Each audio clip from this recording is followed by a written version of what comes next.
Please note, for maximum picture quality, it may be necessary to adjust the tracking control on your VCR. Not much has changed in the spirit of public transport since the 1970s, apart from the cost. It's very likely by getting on a train you're going to experience long delays, sit next to a variety of interesting and drunk passengers, you can hear casual racism, and put your life in general jeopardy. Where else do you expect? To live forever? This week we board a nice subway train for a little ride through the underground of New York. This is Adjust Your Tracking, a podcast where we're on an adventure to watch a century of cinema decade by decade, year by year, and I'm one half of your host, Liam Delaney. And my co-host is... Oliver Jones. And how are you doing, Ollie? I'm okay, thanks. Not too bad. I'm quite excited because we're back to New York this week for our little film fun. I can tell you if I've been somewhere or yeah, not. we can play the biggest section on our podcast is Ollie telling us if he's been to a place in New York or not yet. But even better than that, our guest this week is going to be able to help us with that a little more. Because you live there. Exactly. I did indeed. Hey, Liam, do you want to redo that intro? Do you want another take? Never. Okay. Just roll with it. One take, Delaney. One take, Delaney. That requires professionalism that I don't have. Okay, fair enough. Everybody, just so you know, we all know he bungled a few words there, but we're just going to go for it.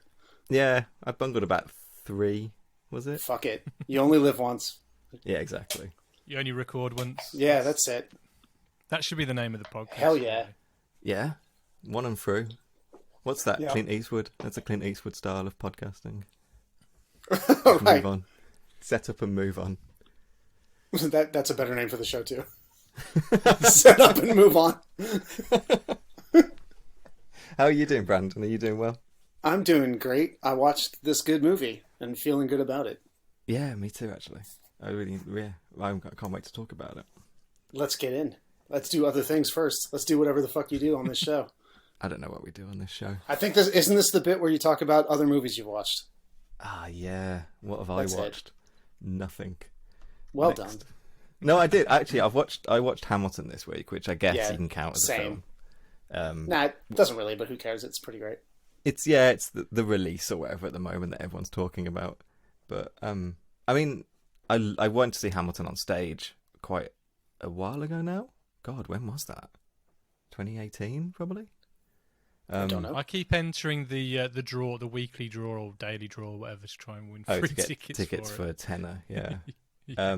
I mean, it was fantastic on stage, and I absolutely at that time when I went to go see it, I was completely obsessed with it. I was listening to the soundtrack like all the time, and I knew all the songs going into it as well. So, but it's been a while since I kind of heard any of the songs again. So then to watch the Disney kind of presentation of it was actually brought it a bit to life again, actually, and kind of fell in love with it a little more. This is my first time seeing it, actually. Did you enjoy it? I mean, I'd heard the songs before, and the songs like divorced from the show were just pretty good. They were okay. Yeah. In my mind. Yeah. I'm not a huge musical theater guy, so I wasn't like super into it. Yeah. But was excited to see the show anyway, and really enjoyed the shit out of it. I thought it would be a fun thing to do with the family, so I had the wife and daughter there, and both of them were just not into it at all. Oh, really? Yeah. Which was I was a little confused by that. It seemed like an easy win for everybody. Yeah, I would have guessed that. I thought this is the easiest win in the history of wins. But Rosalie, the little one, who usually likes musicals quite a bit, was like, There's too much singing, too much information. Don't care about whatever's going on here. Goodbye. She also likes history a lot. I was very confused by this reaction. Weird.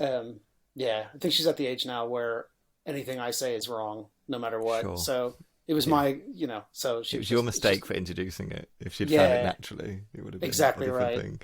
And the other thing me and the missus have been watching is the hip-hop documentary on Netflix, Hip Hop Evolution. I don't know anything about that. Yeah, if you want to know the history of hip-hop, it's pretty good. And she was interested. And essentially now is like a proper hip-hop head now, all about it. And so once this show starts, she's like, where are the bars? What is this nonsense? Like, these rhymes are fucking weak. I feel like I don't need to watch that because I filmed a seminar with KRS-One Yeah. about a year ago, and man, that guy can talk. Yes, he's in it. Who's KRS-One for me? And anyone KRS-One, he's like one of the founding kind of hip hop artists, I guess. Yeah, he's one of the first great like MCs from the mid to late 80s. But he's such a wicked dude, and like he calls it the Church of Hip Hop, like it's like a religion almost, pretty much. And he's very into it. You know, That's cool. it's more than just a lifestyle, and that it's like a religion in his eyes, which could be. when he came onto the show, I said, "Mary Louise, that's the guy Ollie interviewed," and she had no idea what I was talking about. She didn't know who Yeah, Ollie was. he was meant to talk for an hour. He spoke for 4 hours, and I was shitting bricks because he had my phone in his pocket because it had my clip mic attached to it, and I forgot to charge my phone that day, and I had like 30% battery when I started it, and when he handed it me back, I had like 1% left, so I just got it all. Well done. That's professionalism again. Professionalism. I was going to say about Hamilton, just I really like I think it's a really good way to kind of present musicals though as well, or present kind of live theatre in filming it professionally and properly like this, because it's, I mean, Lynn has said about Hamilton, and I absolutely agree with him, that it wouldn't make a good film, because I don't think live theatre and live musicals make good films. I don't think there's a good translation there, especially in something like Hamilton, which is a proper, opera. Little Shop of Horrors called, and would like to have a word. Yeah, and West Side Story is currently slapping you upside the head. Well, I guess so. It's just like stuff like Les Mis and things like that. When it's actually an opera rather than a musical that has dialogue in it as well, I think sometimes the presentation on film can be a bit kind of weird. And if it works like this anyway, just film it and release it on Disney. If it doesn't have the stereotypical acted parts, then I think you're kind of, what is the point then? But it's a tougher like nut to crack, for sure. Like if you were going to do a film version, you would have to be pretty inspired to figure out how to do it. Yeah. And either way, I enjoyed it in this format quite a bit. And what I like about Hamilton as well is it's, I like all the songs, but what shocked me when I went into it is how awesome the stagecraft was as well, and how the company kind of moves the stage around, like becomes props, moves stuff around. Everything's flowing all the time. I didn't really realise by just listening to it how kind of expertise all that was as well. So I would say that kind of really fun to watch. That was my takeaway as well, was how great the performers are. Which doesn't entirely come through in the cast album somehow. I don't really know how, but the energy of the performances up and down is like off the charts. And which is why I thought the reactions from everyone else now was really weird. I guess if you listen to the pre-recorded audio, then they're not doing the running around and dancing and stuff, which all adds to it. And I haven't seen Hamilton, so I don't know what they do. But I don't know if a cast recording's actually a show or not. I don't know if they do that. I wanted to wait until I could see it in person, because I was going to go and see it, and then COVID hit, and then so I don't know whether to hold off and wait till I can see it in live, or just watch the. I would watch this. I'd say do both. Yeah, just do both.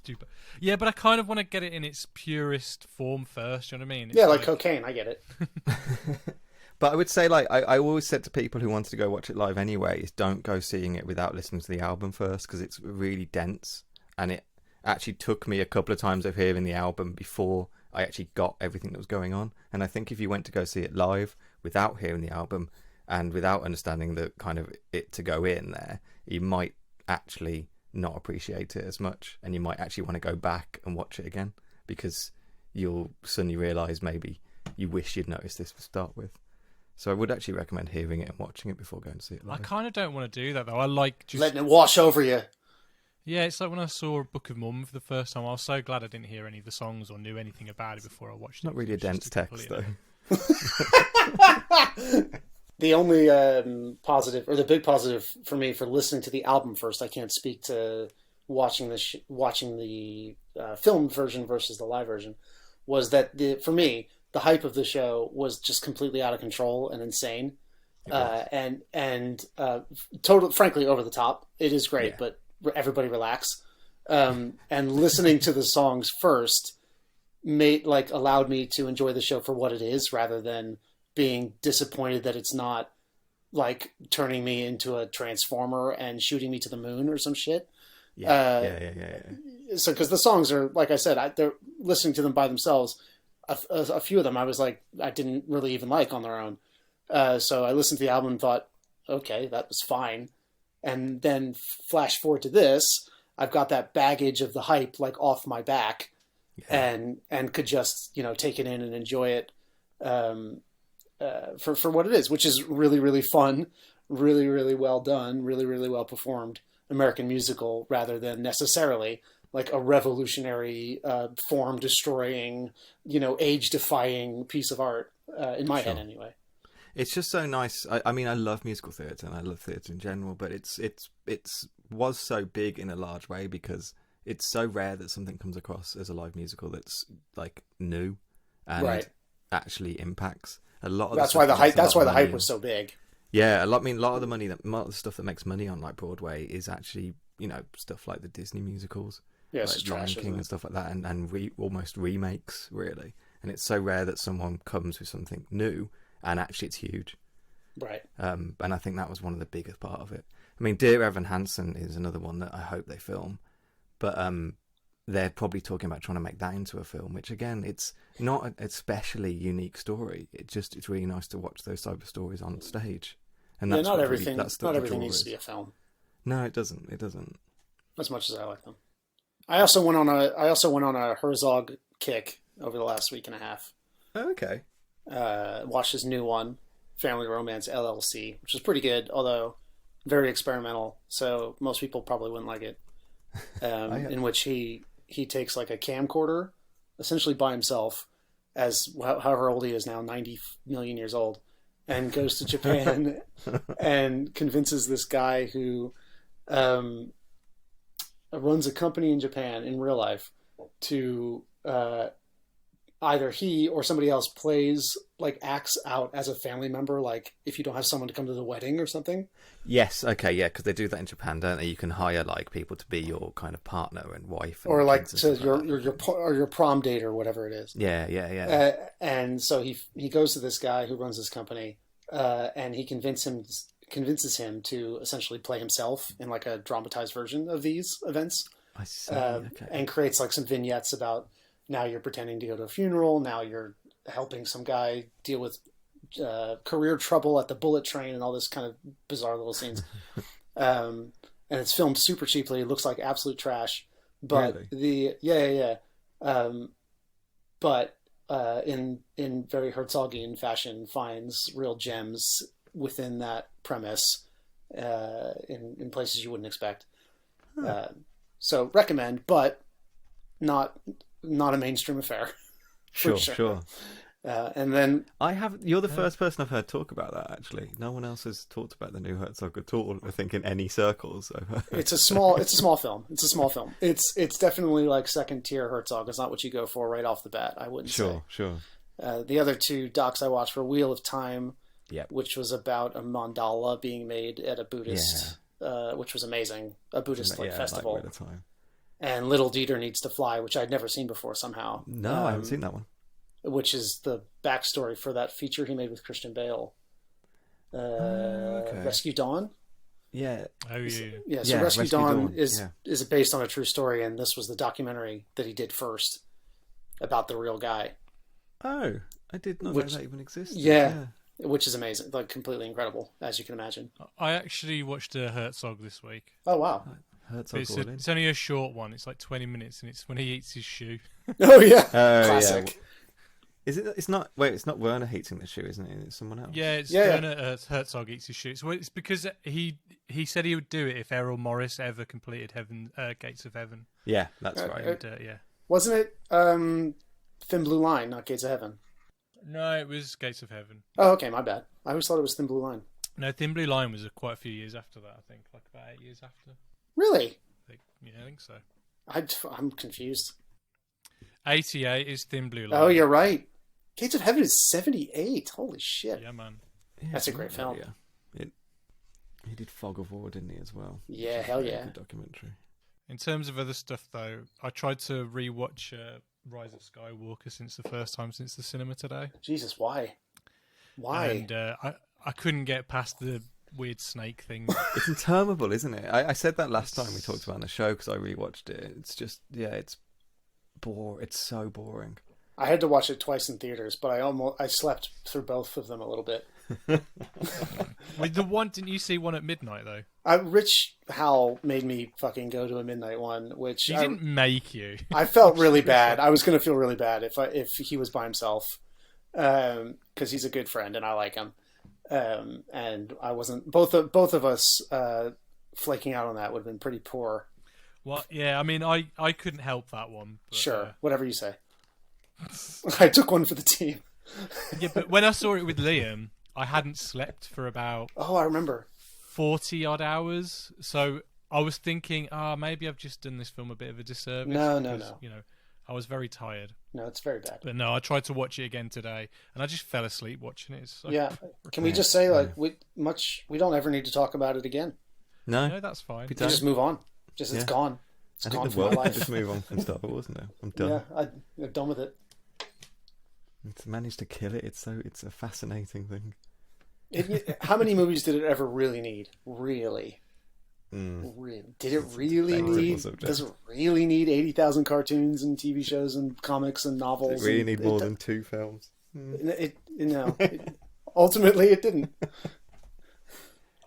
It doesn't. That's need okay. I can't be able to talk about Star Wars. We were talking about that actually because for our 70s series, we always want to do a classics revisited kind of episode. So we watch something again that we've seen a lot, and the obvious one for the 70s is like Star Wars because And me and Ollie both said to each other, no chance. I have no interest in watching it. I don't want to talk about it. I don't want to watch it.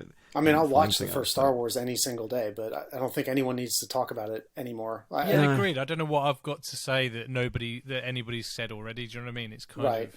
Yeah. It's all been said. It's all done. Same with Jaws. Yeah, what else is there to say? Yeah.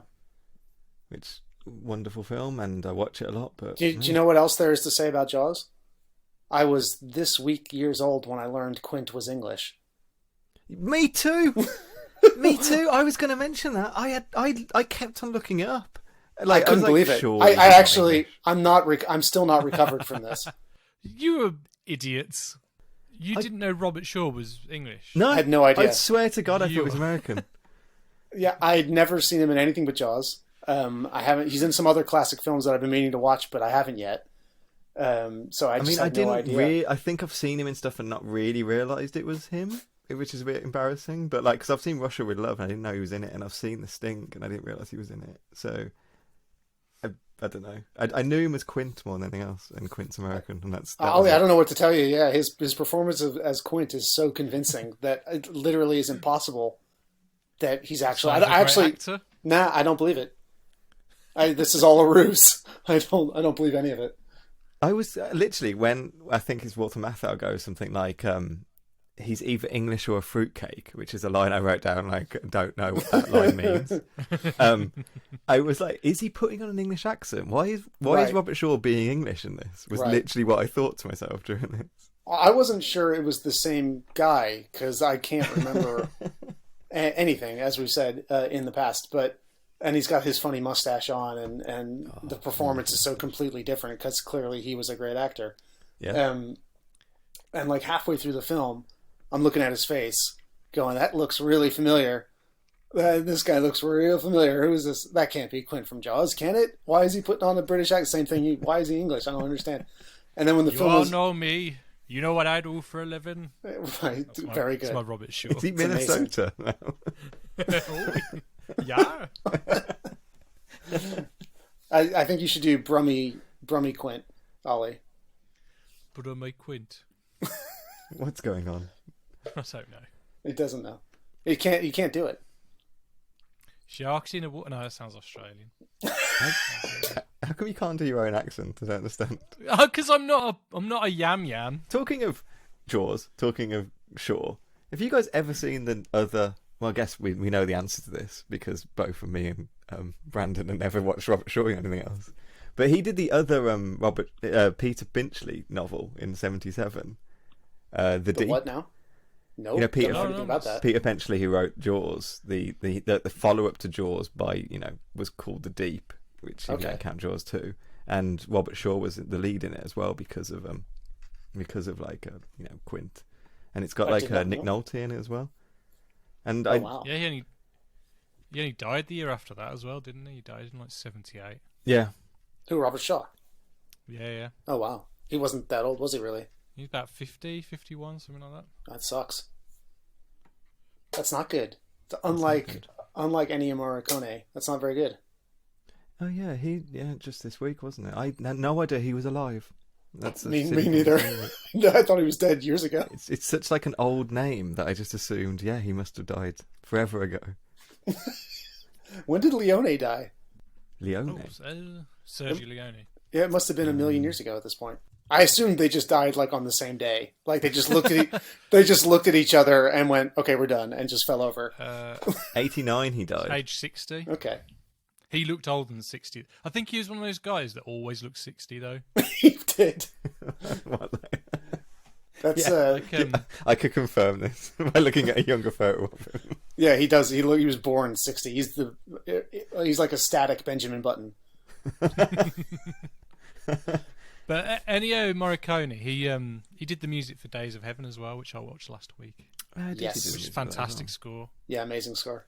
Did you see the obituary in the New York Times for him as well? I don't think I did. The headline was something like Rico Morricone, who did the nanny nanny na woo woo theme, dies this week or something. And it was all written out like that. Ollie and I were talking after he watched Days of Heaven. We were texting, and I was looking at, because you always forget how much Morricone had done. Like his career is just ludicrous. And all due respect to everybody else, but greatest of all time, isn't he? Really, for film scores. Oh yeah. It's just the breadth of his work and the different types of he's known for good, the bad, and the ugly, obviously. But all the Days of Heaven's completely different. The Thing's completely different. A billion other films I'm forgetting are completely. Hateful Eight's completely different again.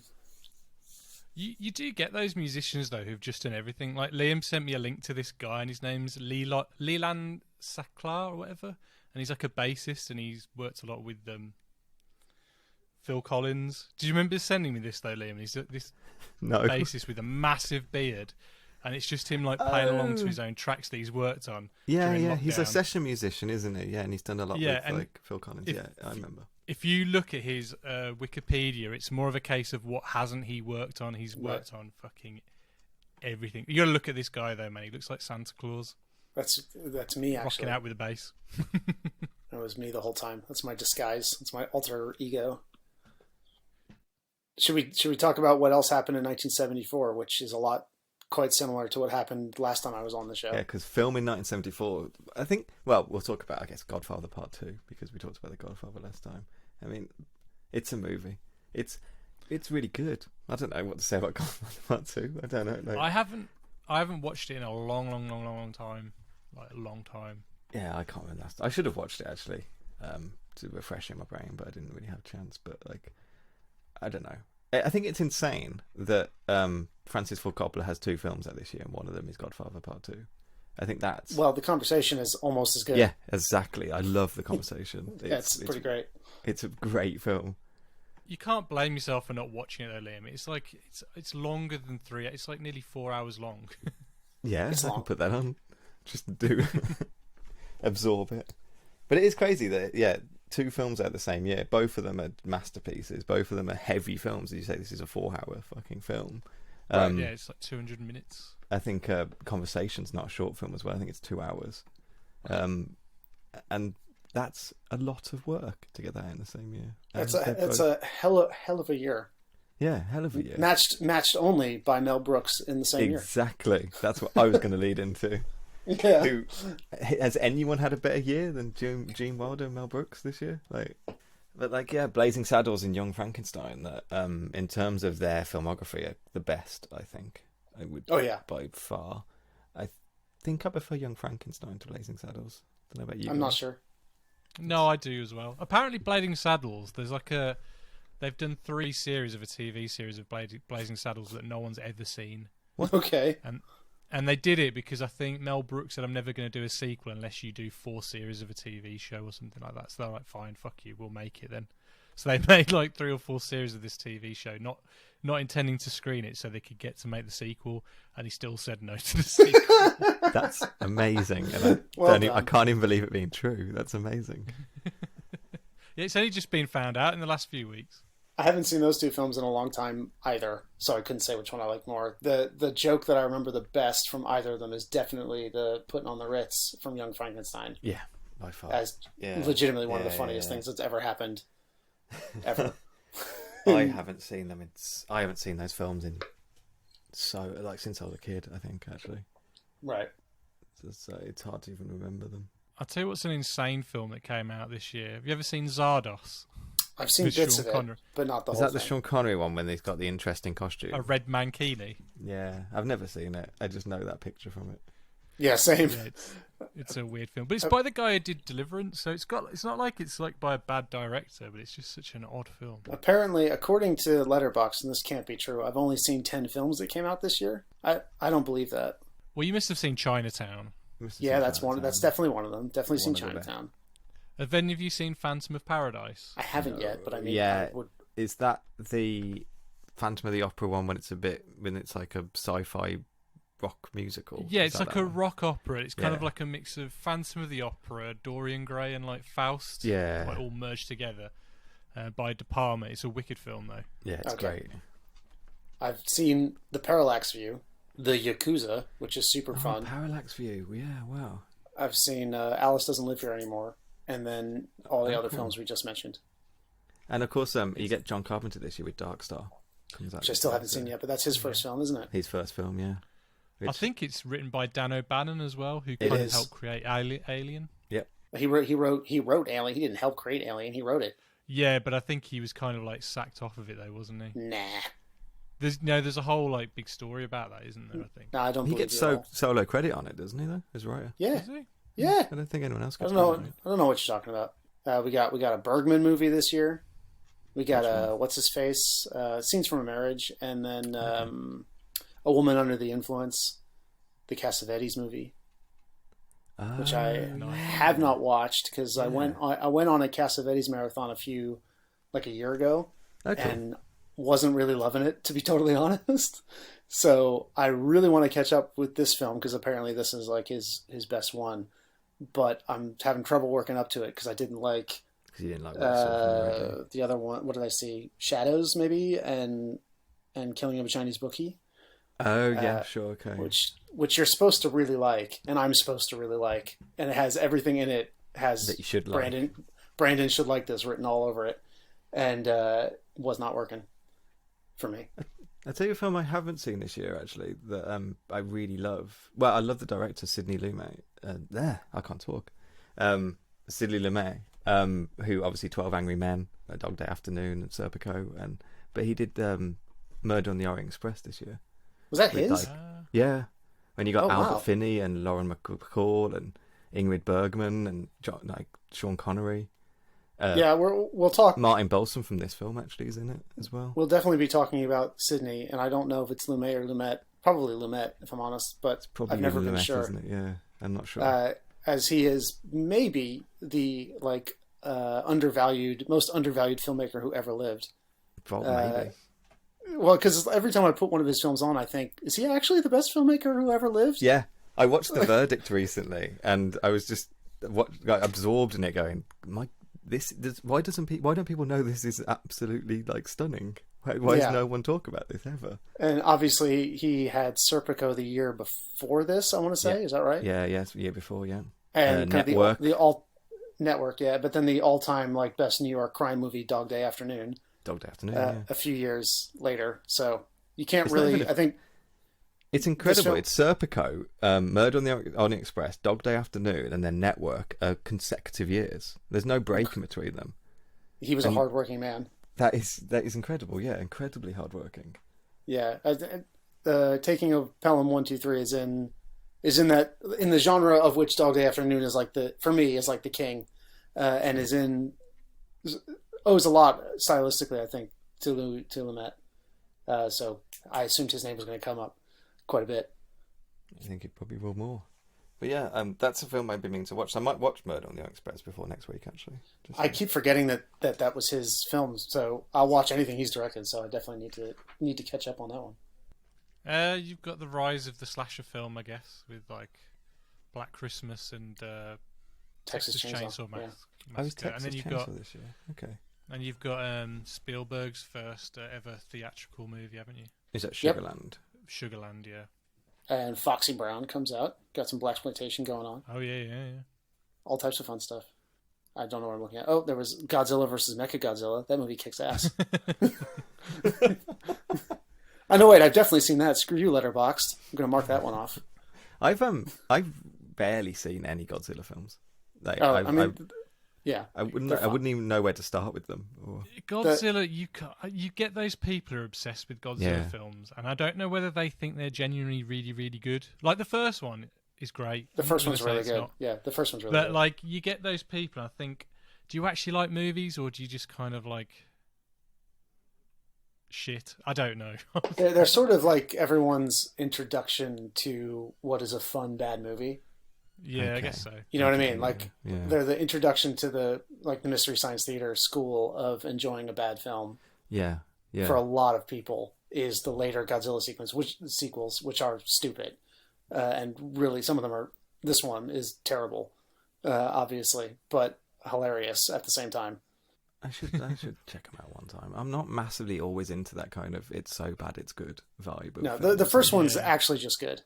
Yeah, sure. Well, I should watch that at least. Yeah, was Shin Godzilla any good?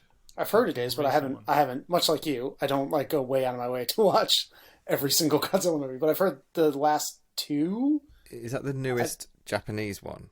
Then I can't remember. There's like Shin Godzilla, and I think there was another recent Japanese one, and I've heard that both of them are quite fun, but like actually good fun. So, like, what are the kind of because what is it, a kaiju movie or something like that, like a big man in a rubber suit? Yeah. What other kind of ones are there then? Are there like it must be more in Japan or that area that are kind of this kind of film. Yeah, well, there's Godzilla's the king, obviously. And then you have a bunch of other small ones that I don't remember which one's which. The giant turtle I've seen. Which one's that? Oh yeah, which one is that? Is that Gamora? No, that's a totally different thing. No, Gamera. Yeah, that's I've seen those. Isn't there like another one called Gorgo? No, I don't know.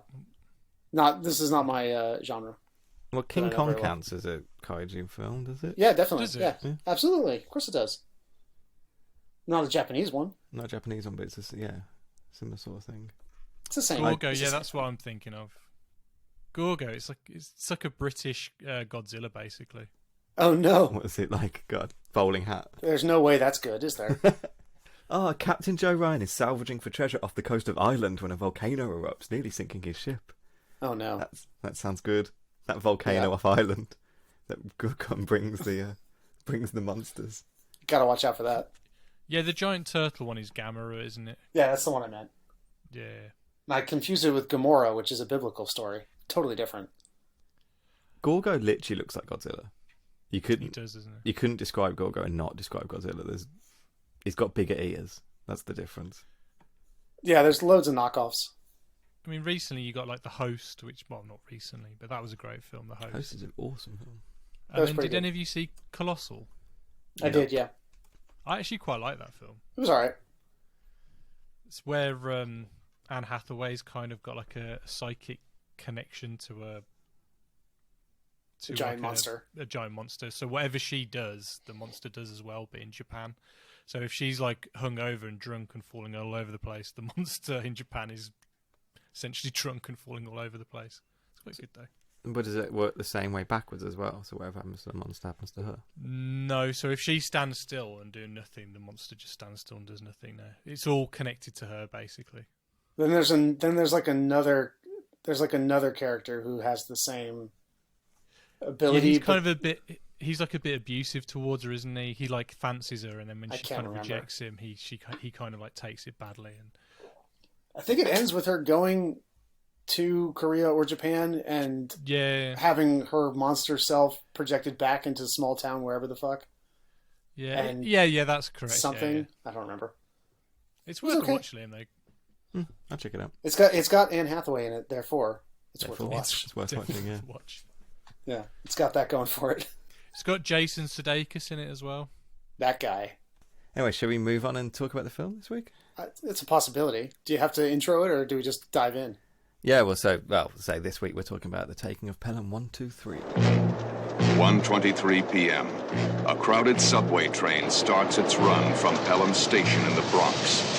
1:45 p.m. 4 desperate, heavily armed men seize control of the train. Open the door or I'll blow your head off. Taking 17 people as hostages. Your attention, please. Now then, you'll all remain seated. Anybody who tries to rise is going to get shot. I do hope I have made myself understood. 2:13 p.m. The city of New York is given 1 hour to come up with $1 million ransom. You're out of your skull. All units stand by on the double. What's up, Z? The train's been hijacked. Millions have read it. Now you can live it. The taking of Pelham 123. There is no way you can get away with this. You are underground in a tunnel. At precisely 3:13, we are going to begin executing the hostages. Let's go! Nothing will happen as long as you obey my orders. New York City is held powerless in the grip of 4 ruthless men. From the mayor's office. Don't tell me I don't want to know. To police headquarters. I've got about 50 men inside the tunnel, all wearing vests and armed with machine and submachine guns. We can fight the Third World War down there. To the nerve center of the world's busiest subway system. My only priority is saving the lives of these passengers. Maybe an hour isn't enough time. An hour is plenty of time. We agree to pay the ransom. Repeat, we agreed to pay you the money. Now turn your clock off. The money has to be counted, stacked, tied, transported uptown. It just isn't physically possible. You'll be surprised what's physically possible. Pelham 123's in motion. There's nobody driving the train! How long does it take to get all that money together anyway? Just not gonna make it. We'll never make it. The passengers are dead ducks. What the hell they expect for that lousy 35 cents to live forever? Walter Matthau, Robert Shaw. The most spectacular hijack in history. The taking of Pelham 123.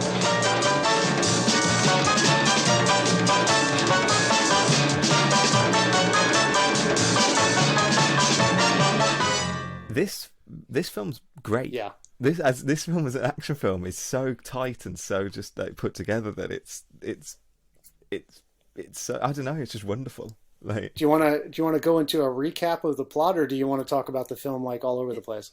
Yeah, we'll have a recap and then we'll bash through it.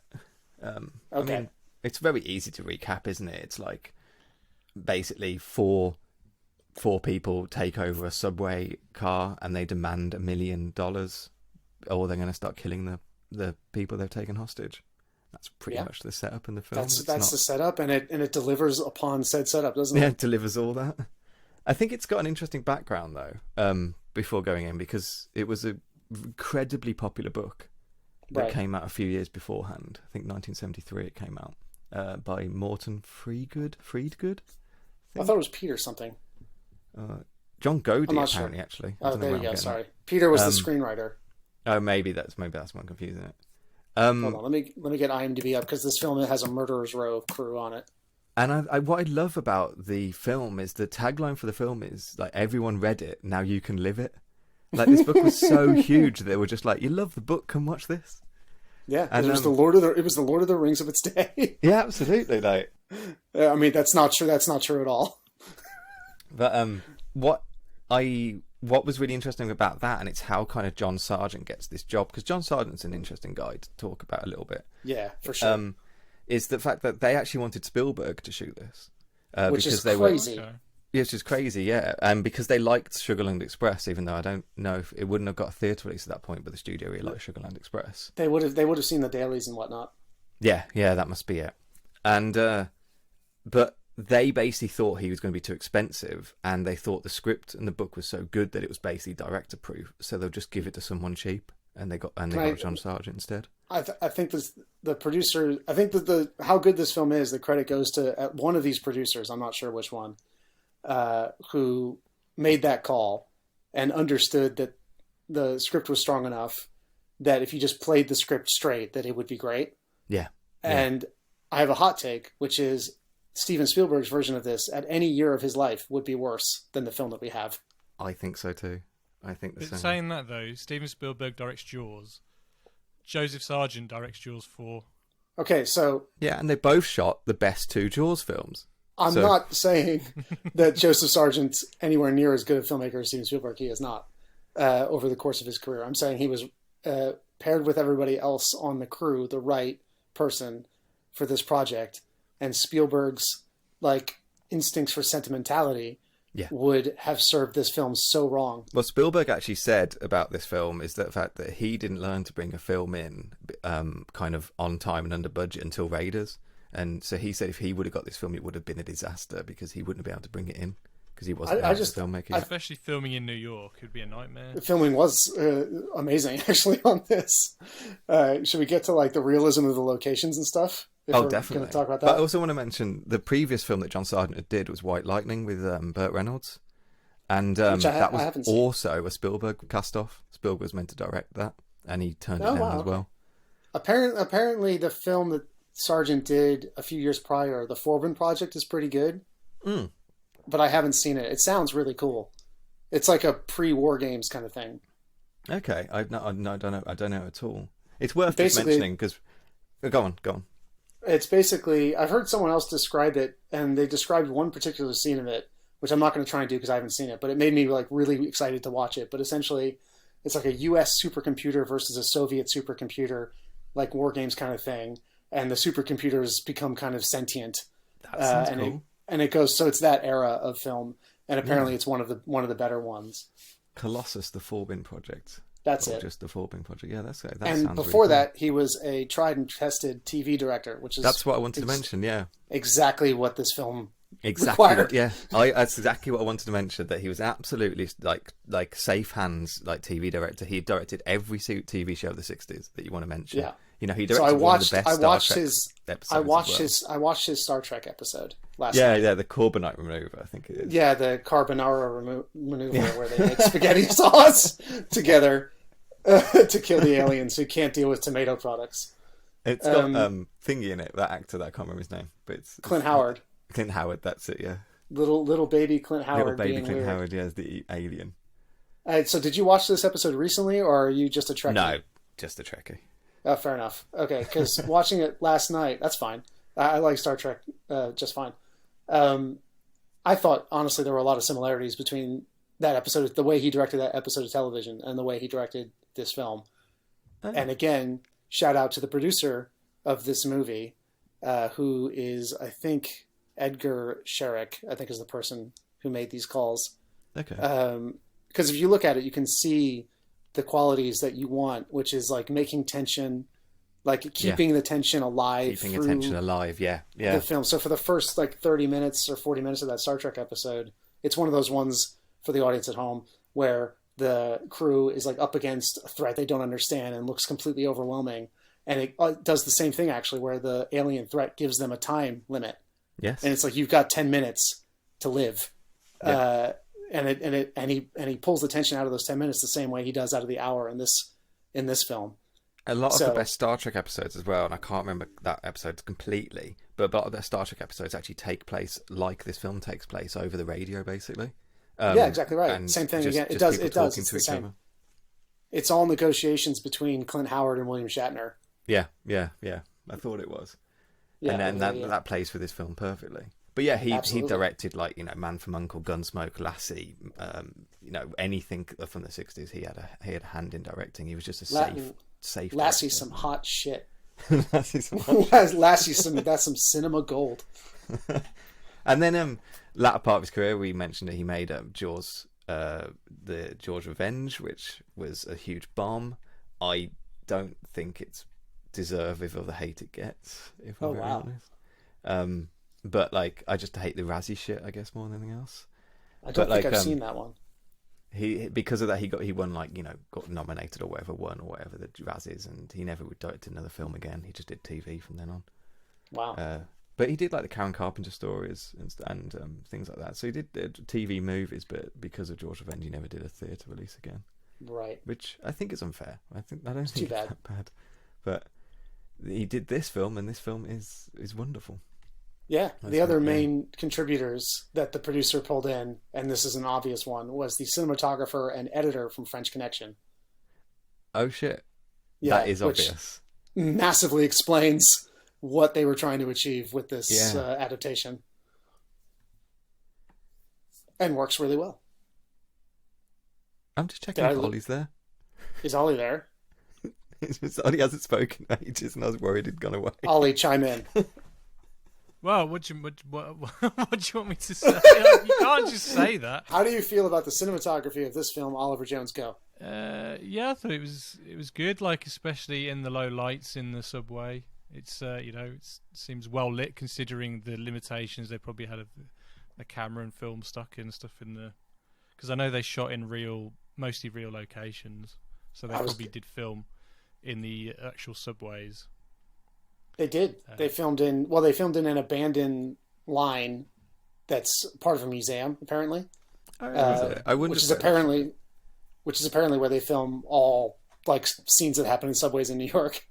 Is this place? But yeah, Ollie, I thought the same thing about those scenes in the middle of the film when there was only emergency power and it was super low lighting. Yeah. In the train, and like at first I just kind of went with it and didn't notice, and then a few minutes in I thought, how the hell are they filming this on 35 millimeter film with anamorphic lenses in 1974? Like, there's not enough light for this to look this good. I don't understand. So I specifically looked that up because it didn't make any sense to me. Oh, and I found an article in Movie Maker about from 2009 by a guy named Bob Fisher, who interviewed this cinematographer and the guy who did the remake, which we don't need to talk about. But what he did, he used I had to talk about film speeds quickly. He used the same kind of film for the whole thing. So the film was no more sensitive to light than when he was in the studio, like filming the Office, where they're all talking with loads more light. Yeah. Mm-hmm.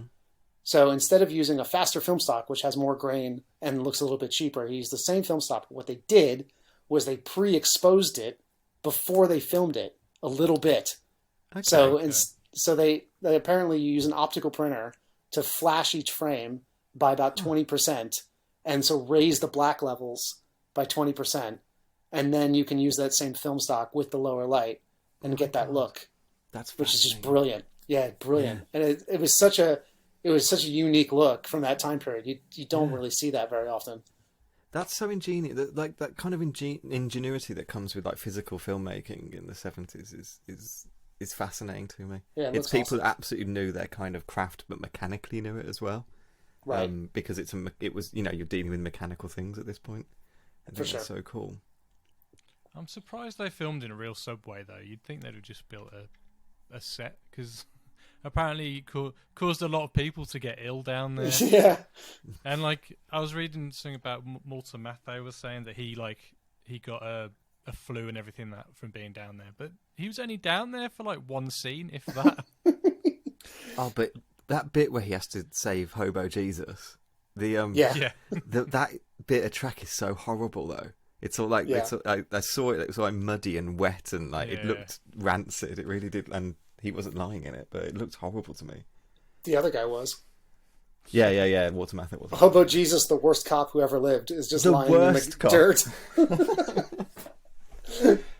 Can we talk about? Yeah, we can. Let's talk about the worst cop in the world, Hobo Jesus. Talking of Chekhov's gun, he's not a good one.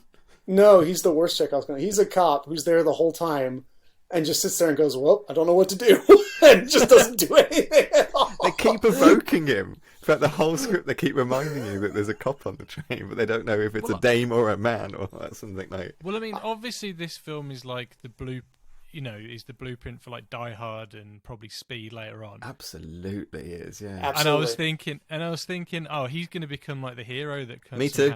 That's what I thought it was going to be.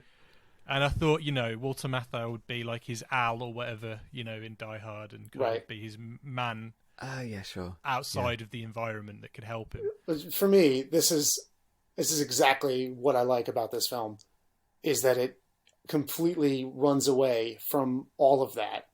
Yeah, it you does. know, it just lets everyone be like a schlubby idiot trying to go about their day.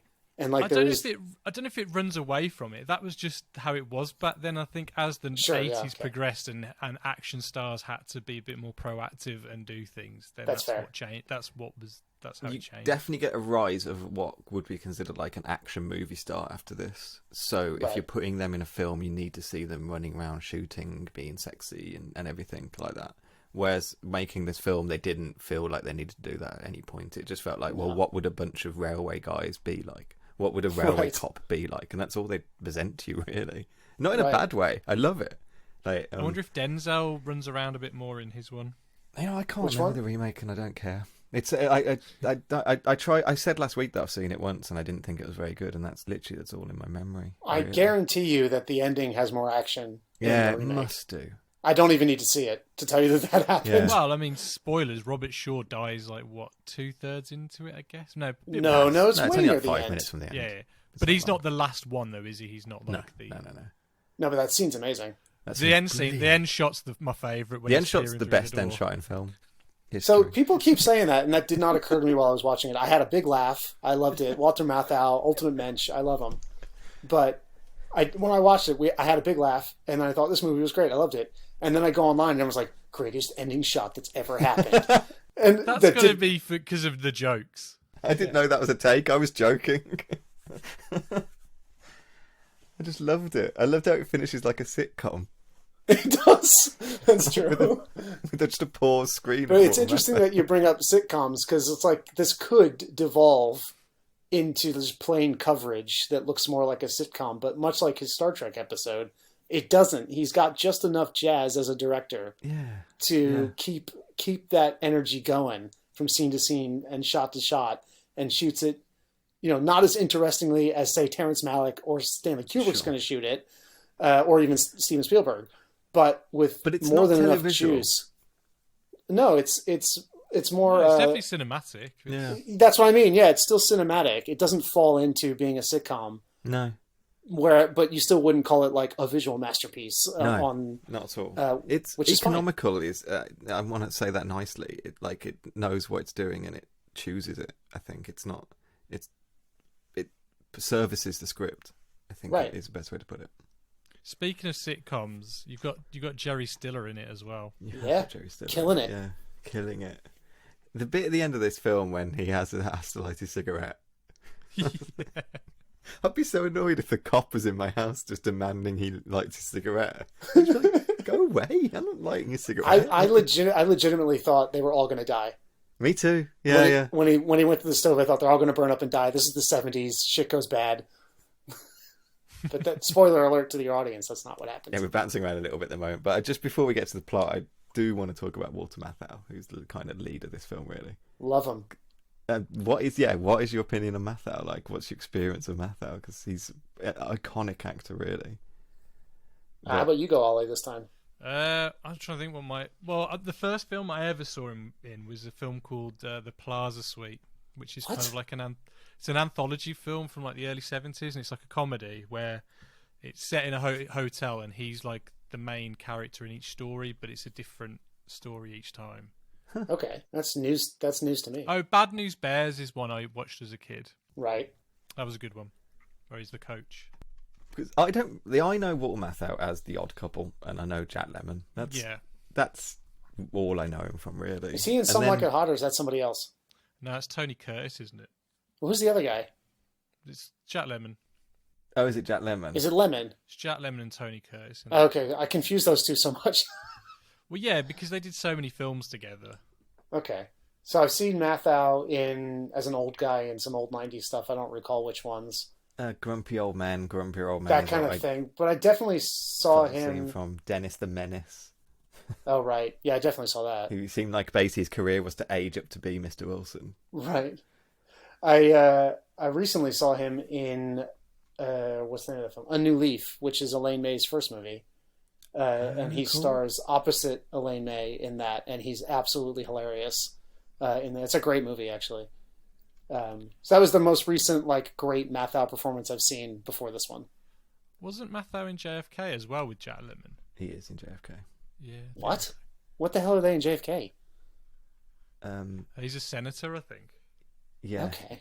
Yeah, he's a senator. I can't remember who Jack Lemmon is, though. I'm not too sure how much they were in the film, because it's famously Oliver Stone shot 20 hours or something. Yeah. Film, Jack Lemmon is an actor, Ollie, if you can't remember. Fuck. You just Really? said you can't remember who he is. Yeah, Jack Lemmon acts. No, I can't remember who he is in JFK. No, yeah. He's an actor who acts sometimes. But I do find it amazing that during this podcast we've now covered Matthau and Lemon, but we've actually didn't cover them together, which I thought they only came together. No, they did all types of stuff. What, they like Ant and Dec, are they? Or, Yeah. But I don't really know Walter Matthau. I was looking forward to watching this quite a lot, to actually just watch Walter Matthau more than anything else. I just know him as the old guy in the films in the 90s. Right. I always think of him, the guy with the jowls and the big nose, and he's always grumpy. Yeah. That's him. I think it's interesting that would it be fair to call him a bit of a comedy actor? Because that's what I thought. 100%. That's absolutely what he always was.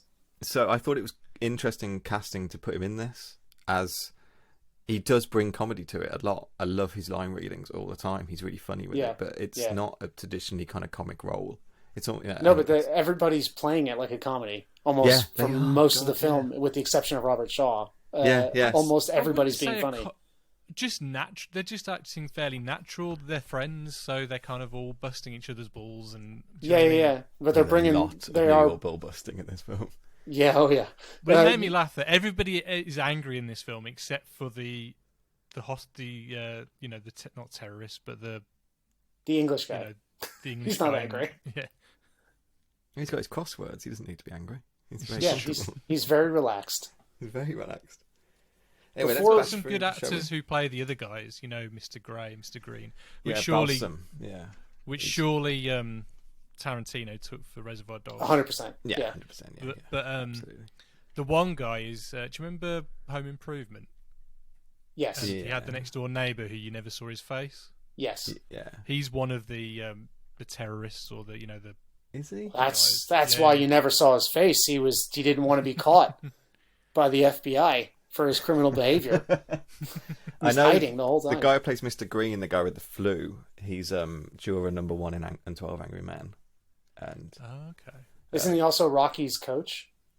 No, that's he does look like that's not Burgess Meredith, though. Wait a minute, the other guy. You mean the guy who he catches at the end who's sneezing? Yeah, you mean that's not Rocky's coach? No. Or do you mean his brother? You mean his brother-in-law, and it's not him? No, I don't believe you at all. It's not. Which one is this guy? Is it Martin Balsam? Yeah, Martin Balsam plays Mr. Green. All right. He's in It's going to say he was in Rocky. He was in All the President's Men. He was in 12 Angry Men. He was in Psycho. And there it is, Rocky. It's not. Shut up. I don't believe you. I don't believe you or IMDb.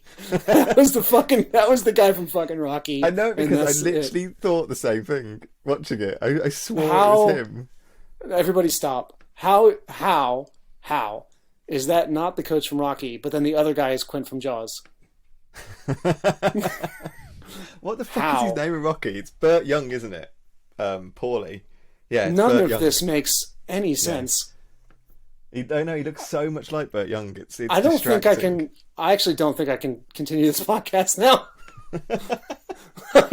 My brain is broken. I'm so glad you thought that. But I'm so glad, one, you said you didn't know Robert Shaw was English. And I'm so glad you said this guy was Burt Young in Rocky. Well, not only did I think, I didn't just think that. I was completely sure. Convinced. That wasn't like a theory. I was completely sure. And I still am, and I'm never ever going to believe this bullshit that you're telling me. Anyway, whoever the hell that guy was, he was very good. He's good. He's great in Juror Number 1, which is a wonderful film. He's really good in Rocky too. A director we mentioned earlier, which I don't know how to say his name. So if we start the plot, it kicks off with this awesome music that kind of goes through the whole film. This is the first thing I noticed. I think it's David Shire as the composer. Doing his best Jerry Goldsmith impression. Yeah. I thought it was a bit Man from U.N.C.L.E. I don't know if anyone else got that vibe. It's very jazzy, isn't it? Yeah, it was super like James Bond, Pink Panther kind of vibe. And persists throughout the whole film, really, in a really good way, though. But you first see is Mr. Green, isn't it? Who's entering the New York subway, the really long box, looking quite shifty, and he's got those big glasses on and the coat as well. And a fake moustache. Did anyone else know it was a fake moustache? Yeah, right away. Okay. I was sure they were fake, and my wife commented, "Oh, look, all the villains look like you. What a shock!" Also, the costume was borrowed or referenced in a recent heist movie called American Animals. Okay. That's a really good film, actually, though. Which is a really good film. And Ollie, I don't know if you remember, but when they tried the heist in that film the first time, the boys are all dressed up with the trench coats and the hat and the fake mustaches. So immediately noticed that. I loved it. I did. I'm quite slow, but it didn't. Not until I saw them all together when I really realised they were all dressed the same. I just kind of just thought that's the way people looked in the 70s. No, they looked shifty right away. That's probably the least realistic thing of the film, is that like they look very they're just fitting in. Yeah, everyone would have noticed that's a weird looking guy. So you see Mr. Green first, who's got a bit of a cold. Okay. Which film is it where the hero's got a cold? Is it a Die Hard when he's got like the sniffles? Die Hard's got a headache in Die Hard with a Vengeance. Oh, the Die Hard film that most explicitly rips this one off. I liked I like the flavour you get in these opening scenes of kind of 70s New York. Obviously, I don't know what 70s New York was like, but there's a lot of kind of different people here, a lot of different costumes. I like the kind of young conductor who's yelling down the train. My wife had a note about that. Her memory of the subway in New York is being completely unable. This is one of her strongest memories. Completely unable to understand whatever the hell the conductor says on the subway car through over the PA. Like it usually comes out as like that's your average like subway announcement. He was just yelling in this though, wasn't he? He didn't actually have anything to speak down. Oh, I thought he was talking through a PA, through a microphone. I thought he was yelling, but whatever. Okay. Well, nowadays they try and talk over a PA, but the PA is, I thought, like 100 years old, and so it just comes out as scrambled crap, and then you have to learn how to like translate it to, this train's skipping your stop, so you better get off now or whatever. I was going to say the one thing this film can't do though, you can't get the sense of smell from the New York subway, which is it dominates the whole city in my opinion. Like you can't go anywhere without smelling that kind of. It's a proper distinct smell, isn't it? Oh yeah, definitely. And like comes up through the grates in the floor and stuff, so you constantly smell. I can't even describe what the smell is. It's specific to the place. It's not garbage. It's not meaty smell. It's this. I don't know. It's a hot smell. It's weird stale air. It's a beautiful, beautiful smell. It's only rivaled by the finest of French bakeries. This film would be good in that 4D. Is it 4D or whatever? Where you kind of sit in the cinema and they put smells and scents through the. I feel like the way this film looks and films like it, French Connection and whatnot, you feel like you can smell it and you feel like dirt's on your skin watching it. I feel like I can feel it. I can feel their suits. I can feel their shirts. And that police room must stink of cigarettes. I think that's every 70s film though, isn't it? Even in the booths in the control center, or the police station, wherever they're working, all the chairs have got graffiti on and stuff like that. But apparently, the New York, subway department, whatever, wouldn't allow them to use any train carts with any graffiti on because they would have been covered in graffiti. Yeah, and they refused to let them to use graffiti because it looks bad. And two, because they thought graffiti would have died out by then. Like, oh God, who would have dated the movie? Yeah, it's the MTA. It's the MTA, the Metro Transit Authority, and as usual, they were difficult to work with for the film as well. Which is why I don't understand why for most of it they just didn't do in a studio. I thought at first that the train car was a soundstage. Like once I realized they were going to be down there and it was stopped for a long time, that would make sense. But eventually you start noticing that like once the gunmen and stuff arrive, there's all these wide shots from far back in the tunnel and that kind of thing. And they're just shooting it from every single angle. You're seeing the outside, you're seeing the tunnel, you're seeing all this detail in the tunnel. And I'm like, there's no way that's actually a soundstage. You couldn't I looked up right away. I was like, how did they shoot this? Where did they shoot it? Because it had to be a real tunnel. But like, obviously that's not safe. So there was apparently a lot of wrangling with like the insurance companies and the MTA and everybody else to figure out how to do this. I was going to say, an abandoned tunnel. The MTA as well, because of this film and the book before it, they never let a train leave Pelham at 123. And that's become like a superstition in New York not to send a train off at that time. I think they're over it. I think they're over it now. Maybe by now they're over it, but yeah. They thought when they made this film, though, there was going to be lots of copycat incidences, so they had to have like a massive insurance of like something ridiculous, like $10 million, to make sure that an event like that wouldn't occur, or they'd be covered. Apparently, the book was like more explicit and realistic in its heisting. And the film, they had to change it to make it something that actually wouldn't work.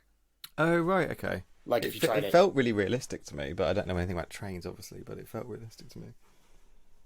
No, me neither. Here you go. It was a $20 million insurance policy in case that a movie inspired a real-life hijacking, and then additional $250,000 was used for the track station, subway cars, and the TA personnel. So there you go. Huh. $250,000 sounds very reasonable. Yeah, it does. Honestly, for that kind of access. Yeah. The insurance is ridiculous, but whatever.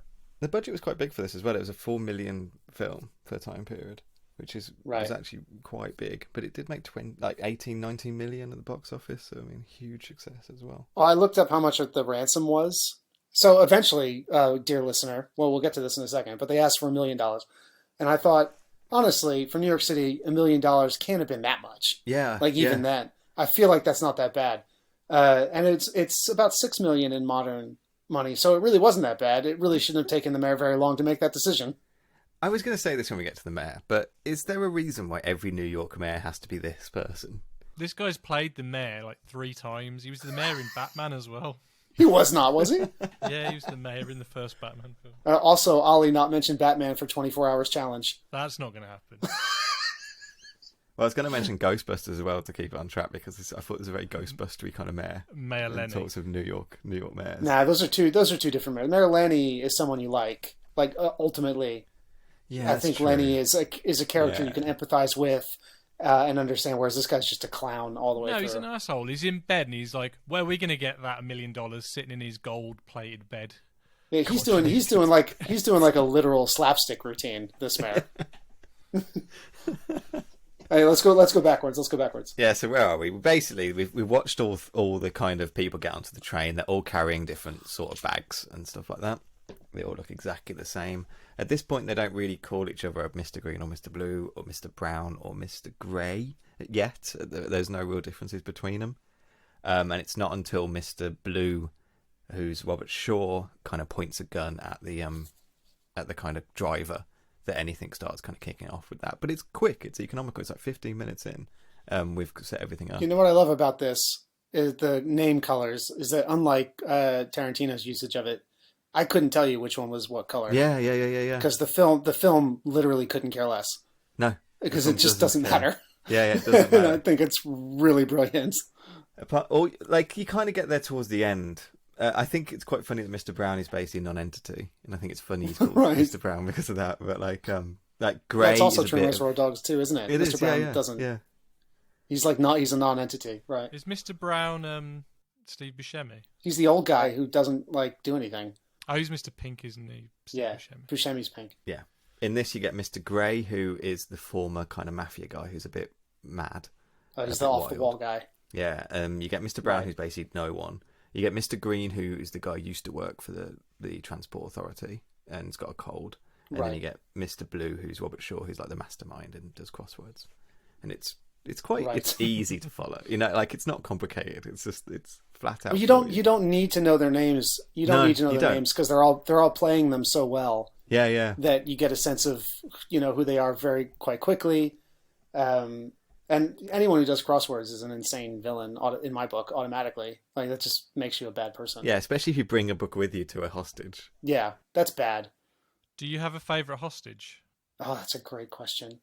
I liked the mother who kept slapping her kids as if she was in a normal situation. Why is it not the drunk lady who's asleep the whole time? Yeah, I like the drunk lady who's... That was one of the best payoff gags I think I've ever seen in my life. When the emergency brakes come in. Yeah. Like, I had completely forgotten about it. I thought she had woken up and had been one of the normal passengers ages ago. Had no idea. And then it cuts back to her, like, near the end to show that she'd slept through the whole thing. It's a brilliant gag. Because you think nowadays they'd make more note of the undercover police officer who's on the train? Well, this goes to the filmmaking style of this and how, like, unobtrusive. That's what I mean, yeah, how unobtrusive the filmmaking style is in a really good way. I wouldn't put him up with... there's a French filmmaker I kept thinking of named Robert Bresson, who did A Man Escaped and Pickpocket and Oazar Balthazar, who was like famous for doing really unobtrusive filmmaking, but like really artistically. And he, before the film A Man Escaped, which in a lot of ways is kind of similar to this, he says, this is a real story and I want to, unlike Taking a Pelham, and I want to respect it by showing it as unadorned as possible. Like, just straightforward, let the audience make its own minds up. And even though this film's just kind of a silly bit of entertainment for the most part, its filmmaking style is unadorned. It doesn't tell you what to think, really, about any of these characters except the main villain, frankly. And the way it treats the passengers... it doesn't spend a lot of time on them. It doesn't give you any tragic backstories. I don't know anything about Walter Matthau's character at all. No. And I mean that in the absolute best way. Yeah, because Ollie's dead right, is that if someone tries to make this film today or something like it, everyone's going to have a tragic backstory. It's all got to loop back perfectly in some kind of perfect arc and get fixed at the end. Walter Matthau would have like an argument with his wife at the beginning of the film, and they'll be arguing about needing to move out of New York and his job. He'd have a dead kid or something. Stupid. And then the end of the film, the terrorist would ending up where he lives and his wife's trapped there or something like that, and it would all circle back in. And there's none of that. There's none. It's none of it. It lets you judge what's happening based on just the actions, and it doesn't like highlight internal psychology, which is what Spielberg would do, which is why I'm saying it would be worse. So you kind of introduced with Matthau here, and I think it's kind of a nice bit to show that they basically show him as a New York Transit Authority policeman. It's not glamorous. The office is shitty. They all don't seem to really like their jobs. They just want the trains to run. He's been given some Japanese businessmen to show around, which is a very 70s trope. It's in so much stuff. Because this is on the list, yeah. It's because it was a thing at the time that because Japan were coming out of this economics push, out of the wars, they were actually working with American businesses a lot, and there was a lot of sharing ideas between businesses at the time. Correct. So it was actually based on stuff that was happening in America, but it just became a thing that every sitcom, every film had the Japanese in to show hilarious moments, I guess, which this film kind of tries to do. It was a bit annoying, but whatever. It wasn't too bad, but I mean, it was only one scene, wasn't it? Really, I think. Yeah, the payoff is that they can speak English, I think. Yeah, I think so. Well, I saw that coming miles away. Sure, yeah. And obviously, if someone did that today, you'd be like, "Get out of my face." Yeah. But it feels true to the time with the casual racism that was American at the time. It does. Yeah. It does, and the film has more of it to come. But I will say that this sets the.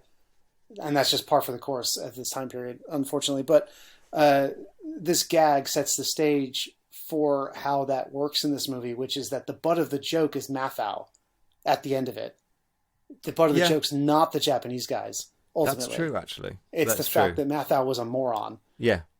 So I sort of think like the film, it has its dose of, male gaziness and casual racismness, but the men who have those attitudes in the film are often getting chastised or made fun of, or the butt of the jokes themselves. Yeah, it was Mr. Grey in the car that hits the girl because she's attractive, and she kind of just plays it off as like this probably happens to her too many times. But it is Mr. Grey that does it. It's not. So it is the guy who's meant to be unhinged. So it does play to character so much, but. It's not really. There's not too much. It's not too. As a rewatch in 2020, there's not too much in it that's going to put you off. It's not like Breakfast at Tiffany's, I think. No, God, no. No, thank God. I want to say that my third note is, quote, "This man's accent is beautiful." I think I was referring to the train driver, the young one. I'm not sure now. But my wife asked me, why is it that in the 70s the New York accents were bigger than they are now? Ever, yeah. To which I have no answer because I wasn't alive, so I can't tell you. But she's right. Not nobody, but very few people talk with that big of an accent. Is Matthau doing New York in this? Matthau's from New York. Okay, I wasn't sure. I double-checked, yeah. He's from the Lower East Side, Matthau is.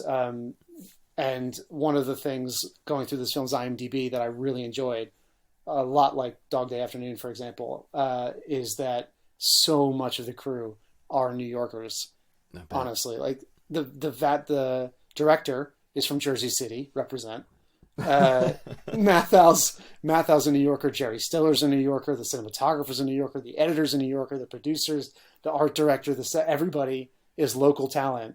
And how are we talking about how you could smell this film and you can feel the grit on it? It feels really real. They just feel like friends at their shitty job. I feel like the lived experience of all those crew members sort of like adds up to this verisimilitude in the film, which is pretty amazing. You get that bit later on when Kaz comes into the film now, and who's a kind of is in charge of the command center or something, and when he dies later on, someone back at Walter Matthau's plate goes, "What? They shot Fat Kaz." Like, then no point has been introduced as that, but it becomes like it just feels so real. They didn't seem like they cared that he was dead, really, though. Because it's like he was a pain in the ass, and they were like, "Oh my god, this annoying guy." But he's great. He comes at this point and he's like, Kaz is incredible. They're yelling at him, "Why is this not locked?" And he's like, "Who's going to steal a subway train?" And like, and moaning about how it's moving backwards and forwards. And what's his line? He goes, "How can you run a goddamn railway road without swearing?" It's what he starts yelling about. Yeah. They tell him off for swearing because there's a lady in the office. I love how he is a proper New Yorker. Oh, because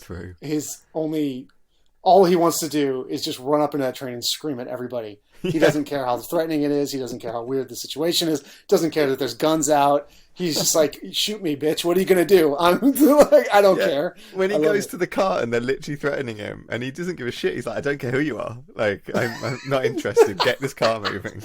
That's my man. That's my man. Can we talk about the how the hostages react at first? Yes. They do not give a shit. When the gun first comes out. They're so apathetic to it. That is the most New York. That is the most New York scene in the history of cinema. Is that their first reaction is, "Oh God, another crazy person on the subway. What is this shit? Can I just get to work, please? Stop." And they can't take it seriously. When one of them, I think it's Mr. Green, goes outside and the lady goes, "Can I just go with him so I can get to work?" I thought she was the cop, actually. I thought she was the cop, and that would have been more interesting. Well, yeah, because they say, "Oh, it could be a girl." Mm.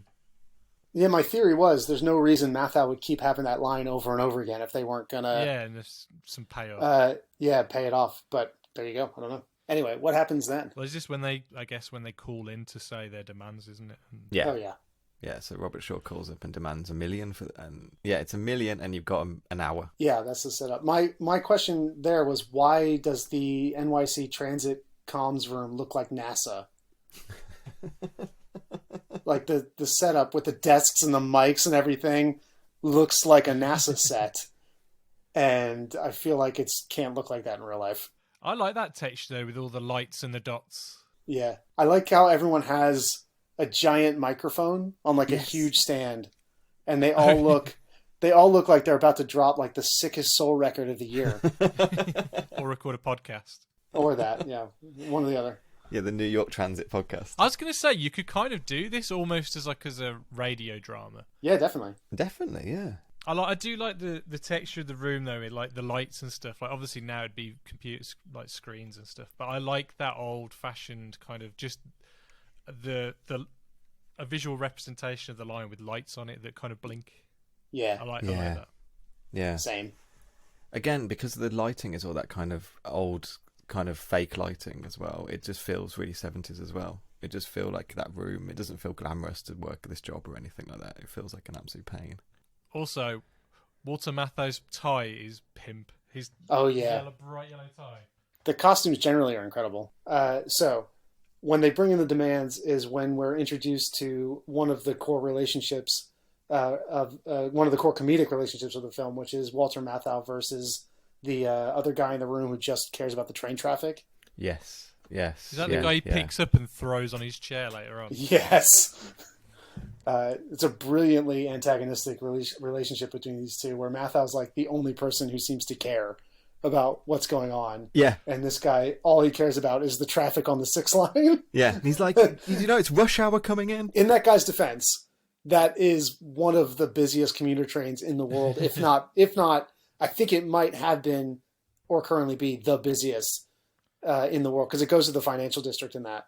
But like, does this go with how New Yorkers are with each other? Because he like picks him up and throws him, and then the next minute he's on board then with kind of getting on with the job. Then, do you know what I mean? So you've kind of got this kind of like, I wouldn't say angry, but you kind of you don't dance around people. You just kind of.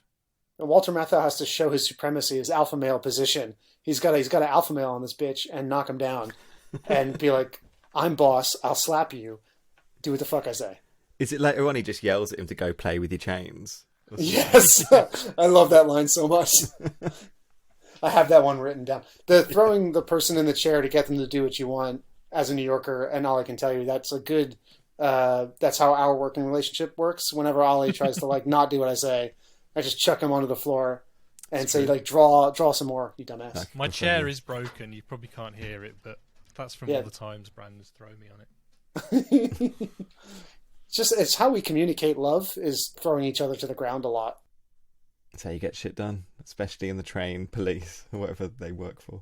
And his other great line before that from the what's the antagonizing character's name? I actually can't remember.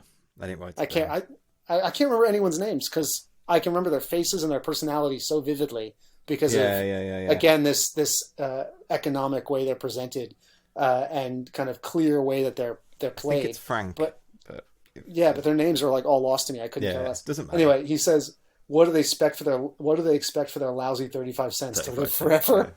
Yeah. Such a good line. That's an all-time brilliant line. But here we're basically introduced to the mayor, who is sick in bed and yelling at his maid, I guess. Yep. I think that's her job. I don't know what she is. Like nurse. She was the nurse. Oh, she's a nurse, was she? Yeah. Okay. Yeah. Who's just an asshole who just refuses to. He's just concerned about his votes. He's that kind of mayor, really, isn't he? He was wildly ineffective. Wildly. A little bit kind of echoes of Jaws, I guess, a little bit. He just wants to get... that's a good point. Just wants to get stuff working again, doesn't really care about what's going on. Yeah. Well, this era of 70s films was generally just obsessed with institutional rot and corruption more broadly, which is, I'm not saying anything new here, obviously, but this film has that at its heart as well, even though it plays it off a little bit more casually and a little bit more for a gag, but that's still the central like motor of all these characters, is that like the institutions of New York are falling apart. They don't work. It's easy to take a subway car hostage because they're all idiots. Yeah. The mayor's a moron. They're going to give you money. You can get away if you do anything. Like. Yeah. And New York at this time, in reality, felt like it was falling apart at the seams to the people who lived there. Yes. Which it didn't feel like when I was living there, so I can't speak to that. But apparently that's quite a common theme. The budget was falling apart. This was the birth of hip hop era, so the Bronx is like on fire all the time because all the buildings are abandoned. Rich people and middle class people are like leaving Manhattan in droves. Then they all came back in the 90s and threw up the property prices, and now nobody can live there. They refused to pay rent for a while. I've seen that film. I don't know where they went. They all went to North Jersey. But you also, I mean, you get like you get that kind of rot in New York in like Scorsese films as well from the same time. Right, period, exactly. So. Yeah, so it's that idea is in The French Connection. It's in all the Scorsese movies. It's in this movie. It's in all of the not the New York rot, but something like All the President's Men years later. It's in Dog Day Afternoon. It's just the idea that the institutions that the baby boomers, when they were kids, thought were invulnerable and good are probably not. and that whole generation tried to deal with that in these genre films all the time. I don't know why, but that's what they did. And it's not so much the kind of later thing with New York, which became this whole like, we'll stick together and the people in New York are invulnerable kind of thing, which we're like, or like a bit kind of New York-y kind of vibe in Ghostbusters, and then obviously Spider-Man was a big part of that, really. Sure. But at this point, no one gets Ghostbusters is a New York movie for sure. Yeah, but I mean, like, at no point no one's getting along in this film. It's a more... Whereas later on, they point out that people in New York, they all kind of stick together and they get through shit, kind of. Well, yeah, so in Ghostbusters 2, it's all about, like, the hatred in the city that's kind of creating this kind of evil, toxic ooze. And then in Spider-Man, they're all like, you messed with one of us. You messed with one of us. Well, you have to remember that was immediately post September the 11th, the Spider-Man movie. Didn't Disney have something to do with, like, New York, didn't they? Disney, what do you mean? Disney bought, like, Times Square pretty much, didn't they? Oh, I don't know about Disney, but generally speaking, Times Square, even up to the point where I was a kid, so even up to like the late 80s, early 90s, was more like what you see in this movie, like a red light district, and sex shops and weirdness and like Taxi Driver and whatnot. And then during Giuliani's time as mayor in the 90s, it became the tourist, kind of boring tourist trap. Both versions of this are bad. There's never been a good version of Times Square, but it became this kind of corporate thing that's like, it's my least favorite part of Manhattan for sure, by miles. We are literally like 2 lines into the plot summary in Wikipedia, like an hour 40 in. We've really dropped the ball on this one. Ollie, I suggest you edit the shit out of this. Nope. But like, there's not much more to say. It's so economical, though. It's, I mean, at this, it's a lot of back and forth between, you know, the people in the car and Walter Matthau, like, and negotiating. It takes the mayor quite a long time to decide to pay the money. Really, well, it takes them half an hour out of the hour they give them anyway. Right. Is it safe to say this film is almost real time?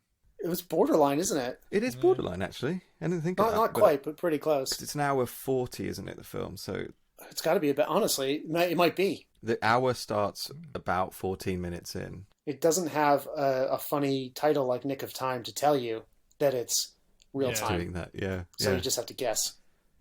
It's definitely not sold on that gimmick anyway. I wrote down why is everyone sick? I wrote down here. Yeah, I didn't know because we have 2 characters who are prominently sick. One of whom for no reason. I didn't know if it was playing on something. Does it kind of go with your New York rock? I don't know. It just I guess that could be part of the rot thing, but the mayor, it was just a gag. They're both just gags, aren't they? Mr. Green is a plot point because he has to sneeze on the phone for Walter Matthau to recognize him. Right, but it's also a gag. Yeah, it is also a gag, but I thought his scenes were hilarious, but it is right up against like making like self-satirizing as a film. Yeah, but it is a gag, but it's also just setting up that he's just a sickly, kind of useless person, really, and just kind of cementing that even more so, I guess. What happens then? I don't even remember. They shoot Fat Kaz, then they decide to get the money. They give him 20 minutes to get the money together to get him to the train, and they give him quite complicated ways of splitting all the bills. That was never ever going to work. You get a lot of Walter Matthau learning how to delay them now and stuff like that, and trying to placate them. Right.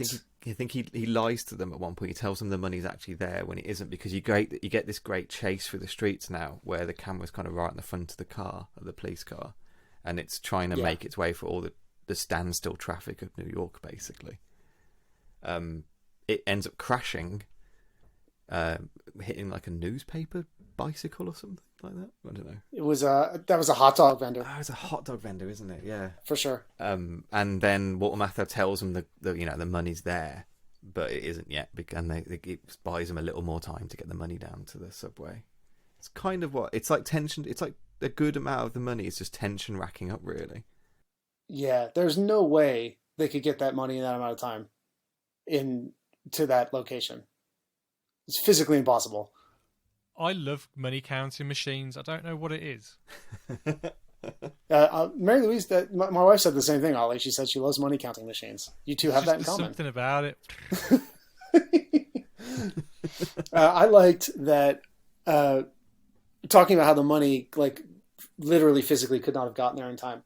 I felt like that was sort of like a form follows function thing where the villain of this movie, just generally speaking, his whole MO is to do his whole plan so fast that no one can really react properly.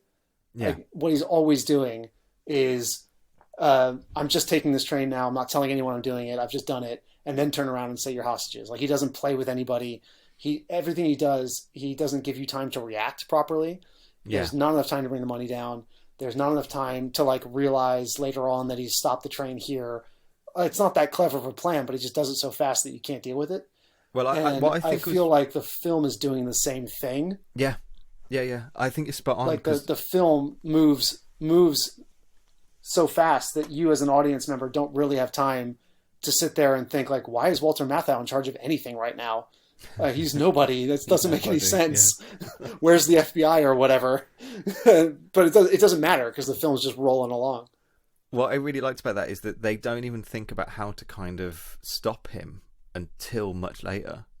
It's like all they're doing is reacting to his demands. That's all they're doing is reacting to him. They're not. That's all they have time for. Yeah, that's all they have time for. Exactly. They're not doing anything else, and it's much later that they start thinking, right, can we stop them? Which I really liked. It just felt really natural to me. And like Walter Matthau's kind of holding the whole film here together. Yeah, same. He's confident. He's quick talking. He's interacting with everyone. You know, he's interacting with the cops. He's confident, but he's not. Everyone in the room. Like it's good to watch. Is what I mean. Like, and I think Walter Matthau is good for that because he can just. Yeah, he's not intimidated. He's not intimidated. No. He's sweaty. He's not intimidated. But at no point do you feel like he's in charge. Really, like he acts like he's in charge, but you never feel like this guy's definitely got everything under control. It's not like Schwarzenegger or whatever. He is playing it like just a schlumpy goofball. Yeah. Who was there on the wrong day. It's full of like jargon. It's full of like colloquialisms as well, and it feels rough. It just feels like he's just a man who works there. It just really does feel like that. It doesn't feel like they're selling him as anything more than that. Definitely. Oh, Jerry Stiller's line about they're going to fly the train to Cuba. Oh yeah. I also love that. By the time the mayor decides to like do anything, he gets dragged by that one assistant of his who looked like a young, like smaller Ron Perlman. Yes. And he drags him down to the subway station on 28th, and you're on the cop who's there, who we don't really meet, but he's like the cop who's in control, quote unquote, by the subway station. And he's talking to somebody else, maybe Matthau on the radio or something, and you just hear boos from the crowd. Yeah. And you, the audience, know automatically what's happening. Yeah, absolutely. Like, and the film doesn't even cut to the mayor. It doesn't ever show you the mayor again. No, you don't even need to know. You already know. This point is when they're kind of walking through the tunnels to give them money, and you've got that one cop we didn't mention who's kind of hiding in the tunnel, who's staring at them. Yes. And he's spot, pointing his finger gun at the train, and at the same point, for some reason, some of the other good people start shooting. I couldn't work out why everyone started shooting, if I'm honest. This is another brilliant point of the film, where just like we don't know the characters' backstories, and it doesn't matter. We don't know everybody's name necessarily. It doesn't matter.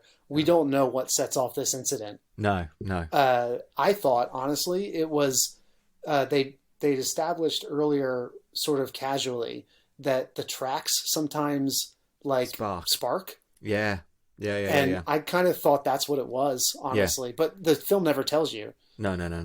And if it was a modern film again, the director would probably like push in on somebody's face as they're getting nervous and they're starting to shake, and there's a bead of sweat on their forehead, and then he thinks about his dead wife, and then he starts shooting. Oh no! And then someone drops a this pipe film just like out of nowhere. There's a flash.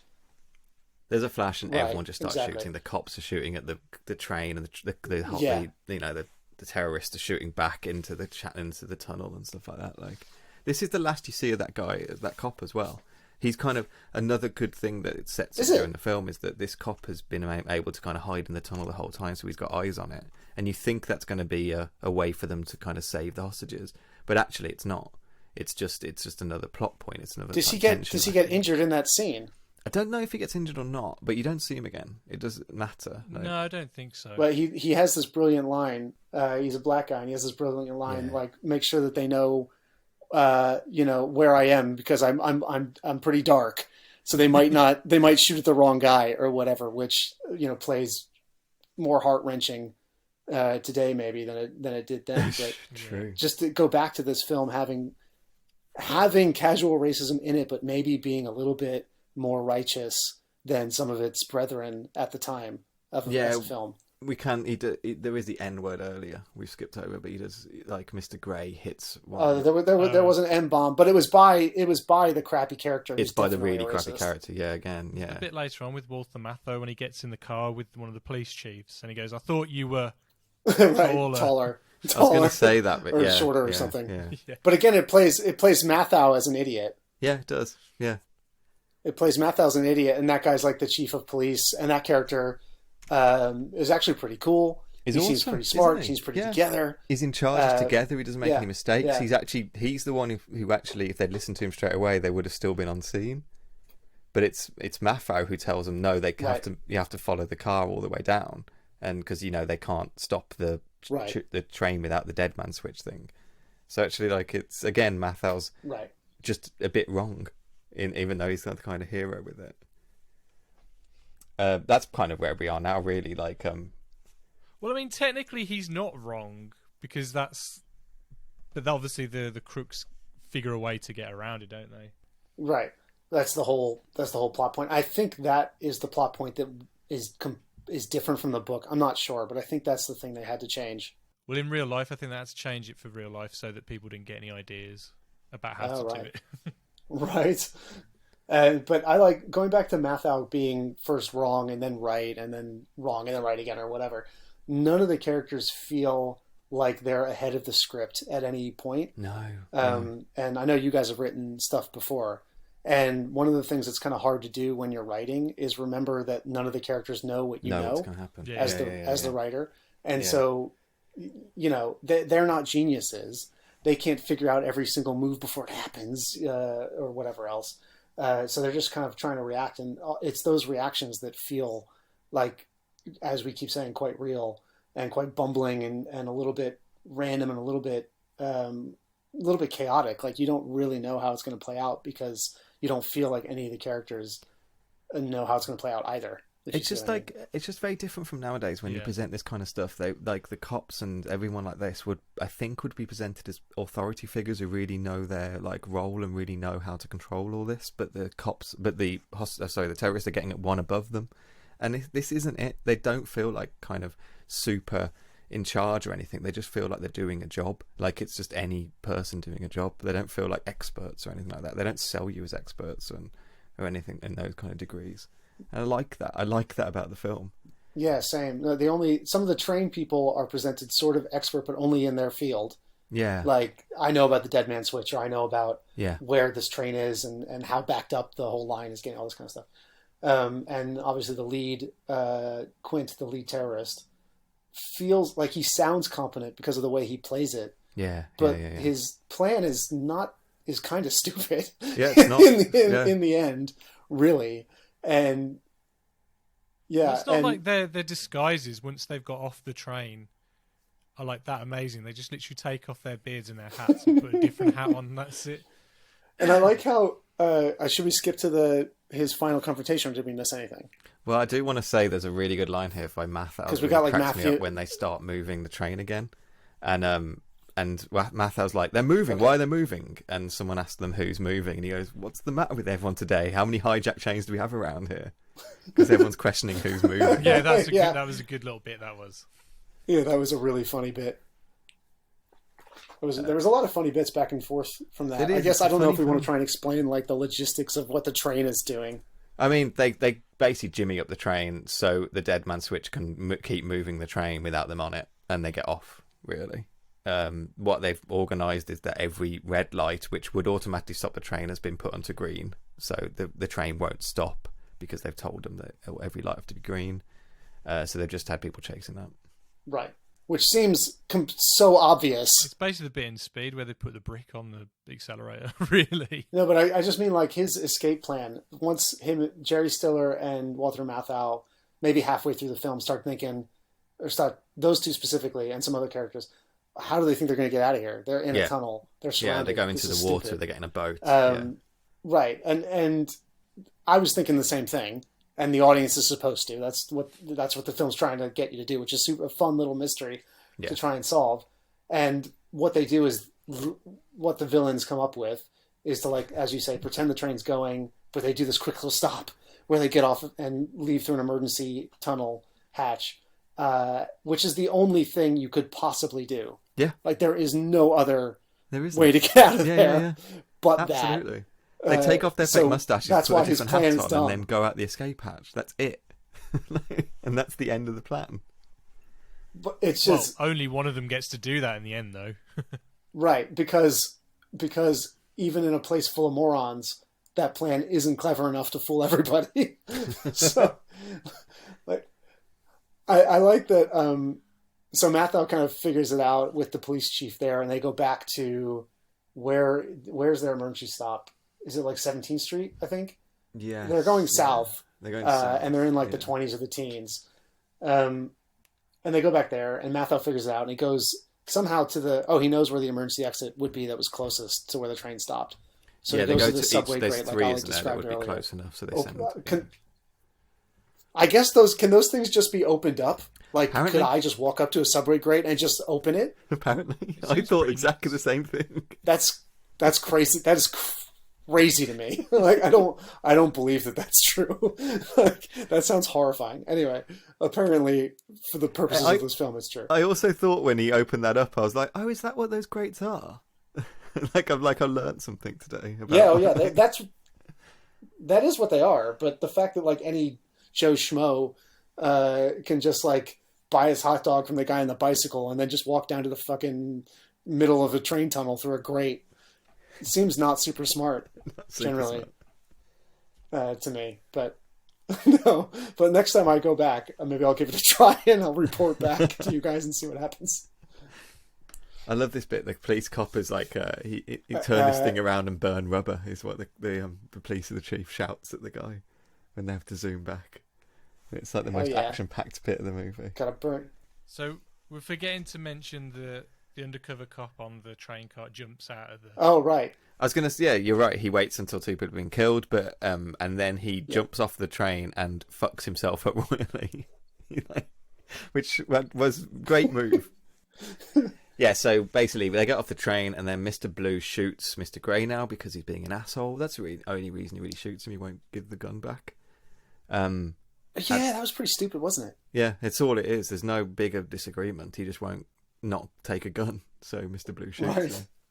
And then the Hobo Jesus cop, kind of lying on the floor, shoots Mr. Brown. So it's just Mr. Green and Mr. Blue left. Mr. Blue decides to go back to kill the cop on the floor. Well, Mr. Green escapes up the escape.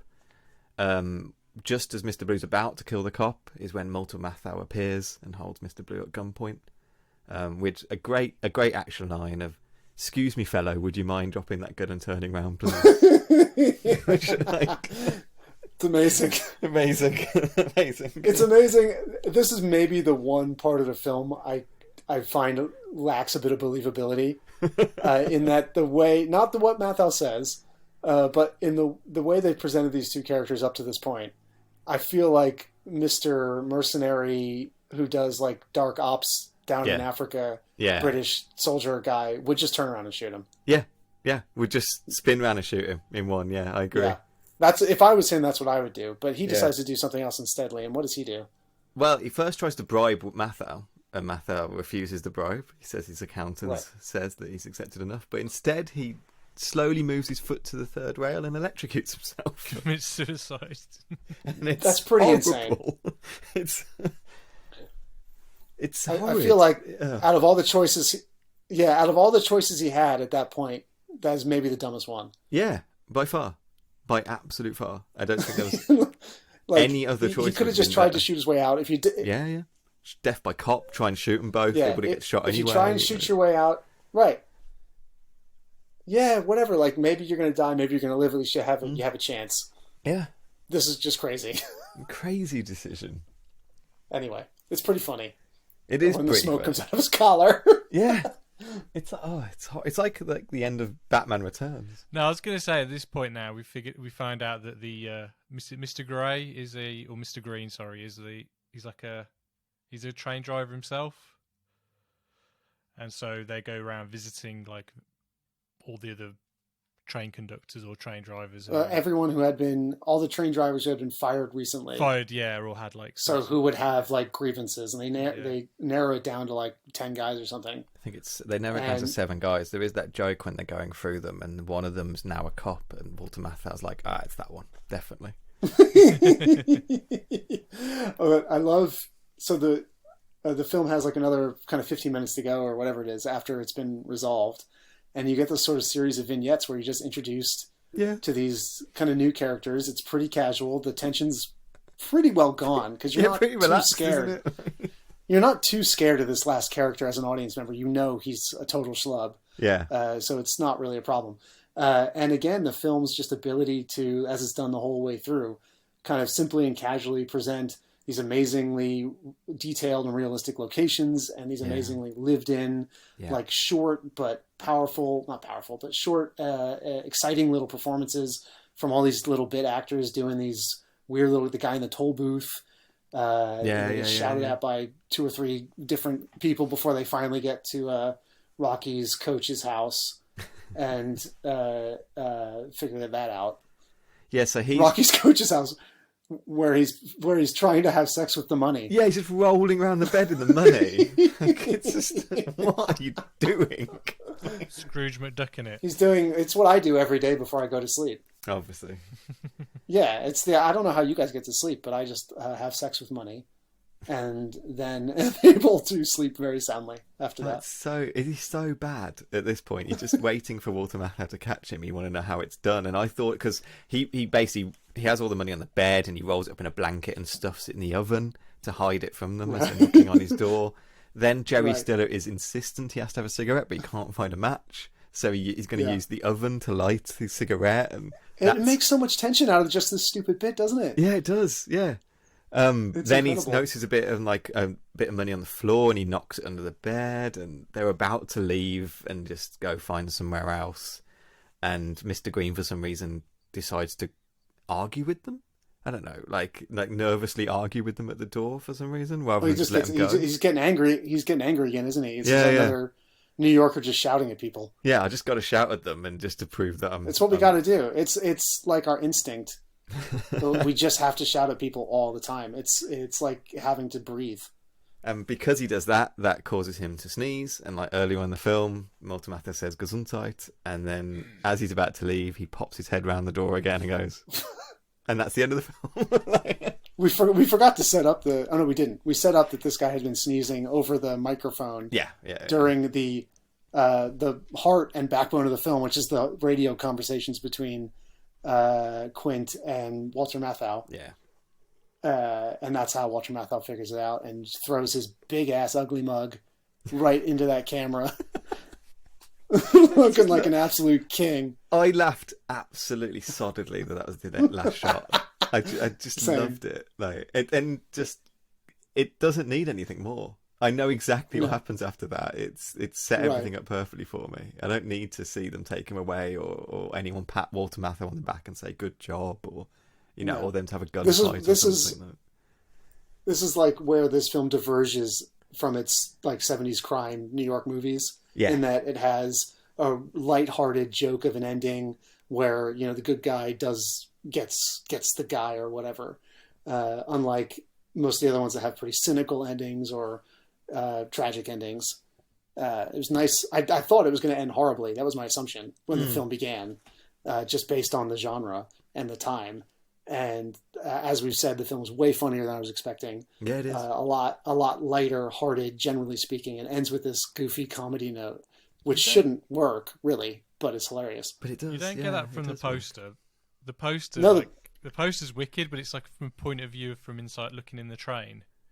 Yeah. And it's just got like guns and chaos going on. Yeah. Oh, how good was we missed this. When they're driving, Matthau and the cops are driving to get back to 17th Street or whatever. They pass that flipped car that had flipped earlier in the film. Oh yeah. Very briefly, brilliant casual callback. The car that had been bringing the money down from the bank had flipped over, like Liam had said, and that happened 25 minutes ago in the film or something. And then the cars are going back and forth through Manhattan, and they had like the presence of mind to film a quick shot of them driving past that bit, later in the movie, to remind you that this is all happening like in the space of 10 minutes or whatever. Yeah. Brilliant stuff. I mean, what you guys like reviews? If you're going to rate it, I thoroughly enjoyed it. It was a very fun movie.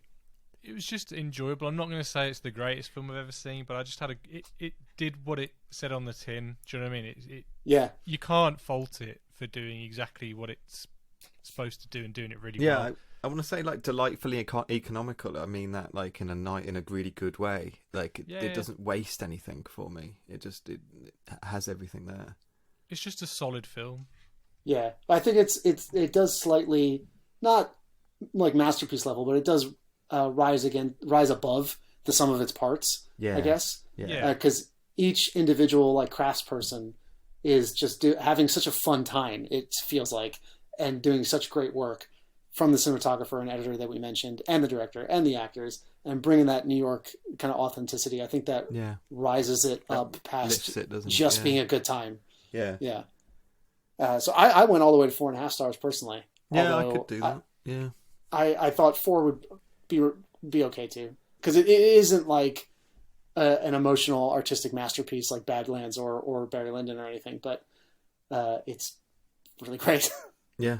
It's really great. I'd give it 4. That's fair. But I enjoyed it.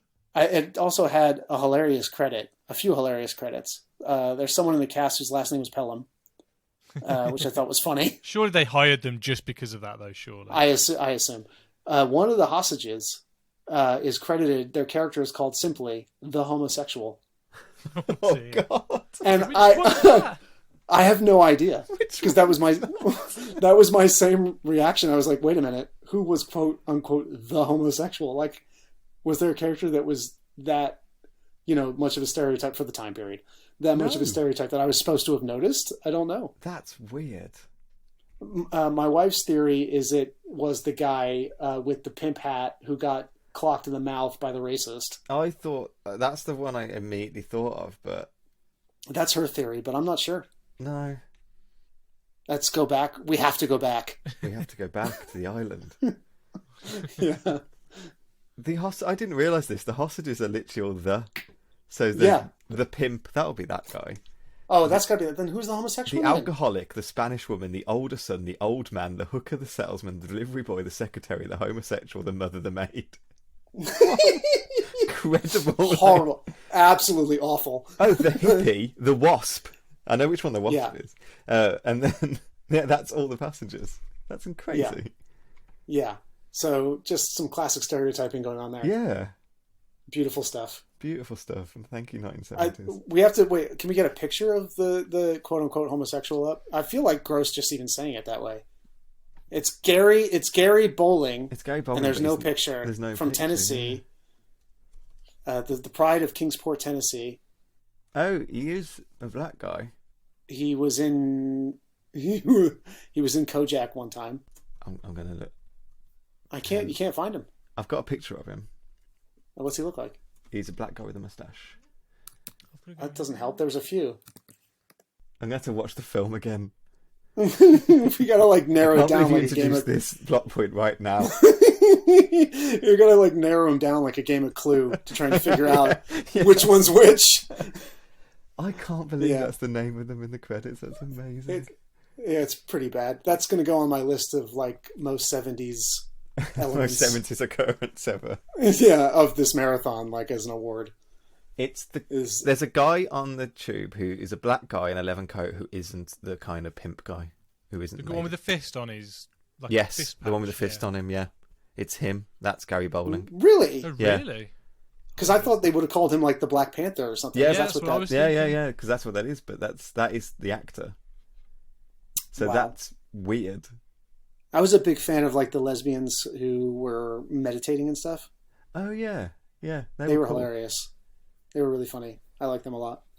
I'm just assuming based on how stereotypy this movie is that it was continuing being really, really stereotypy with those characters. Sorry to the people who I just offended massively by being a schmuck.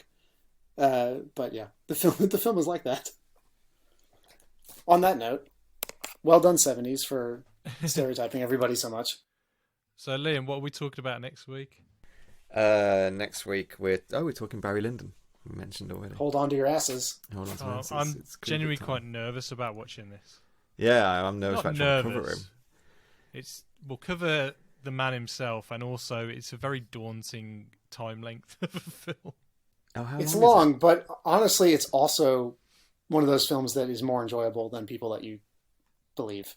Okay. Cool. Like, it's quite funny in places, and it's long, but every single second is gorgeous. Awesome. I'm looking forward to it. But thank you again for joining us, Brandon. It's awesome. My pleasure. And hopefully you'll come back at some point as well. Do I get to be back for the awards show? Yes. Sure. Yeah, we'll have you back for the awards show. That'd be wonderful. Yeah, I'll watch the rest of them. And we'll then see you in the next miniseries as well. We'll have you back for the awards show. That'd be awesome. All right. Good luck editing this shit, Ollie. I'll do my best. I know you can. I have faith in you. I don't know how the Pelham episode became one of our longest episodes, but here we are. Well, it's my fault. I'm sure. I'm sorry. I'm the worst. Well, you'd be pleased to know I didn't bring up the 5:17 to Paris, which I was going to, so we could just move on. I don't know what that means. It's Clint Eastwood's movie about the train hijack that came out 2 years ago.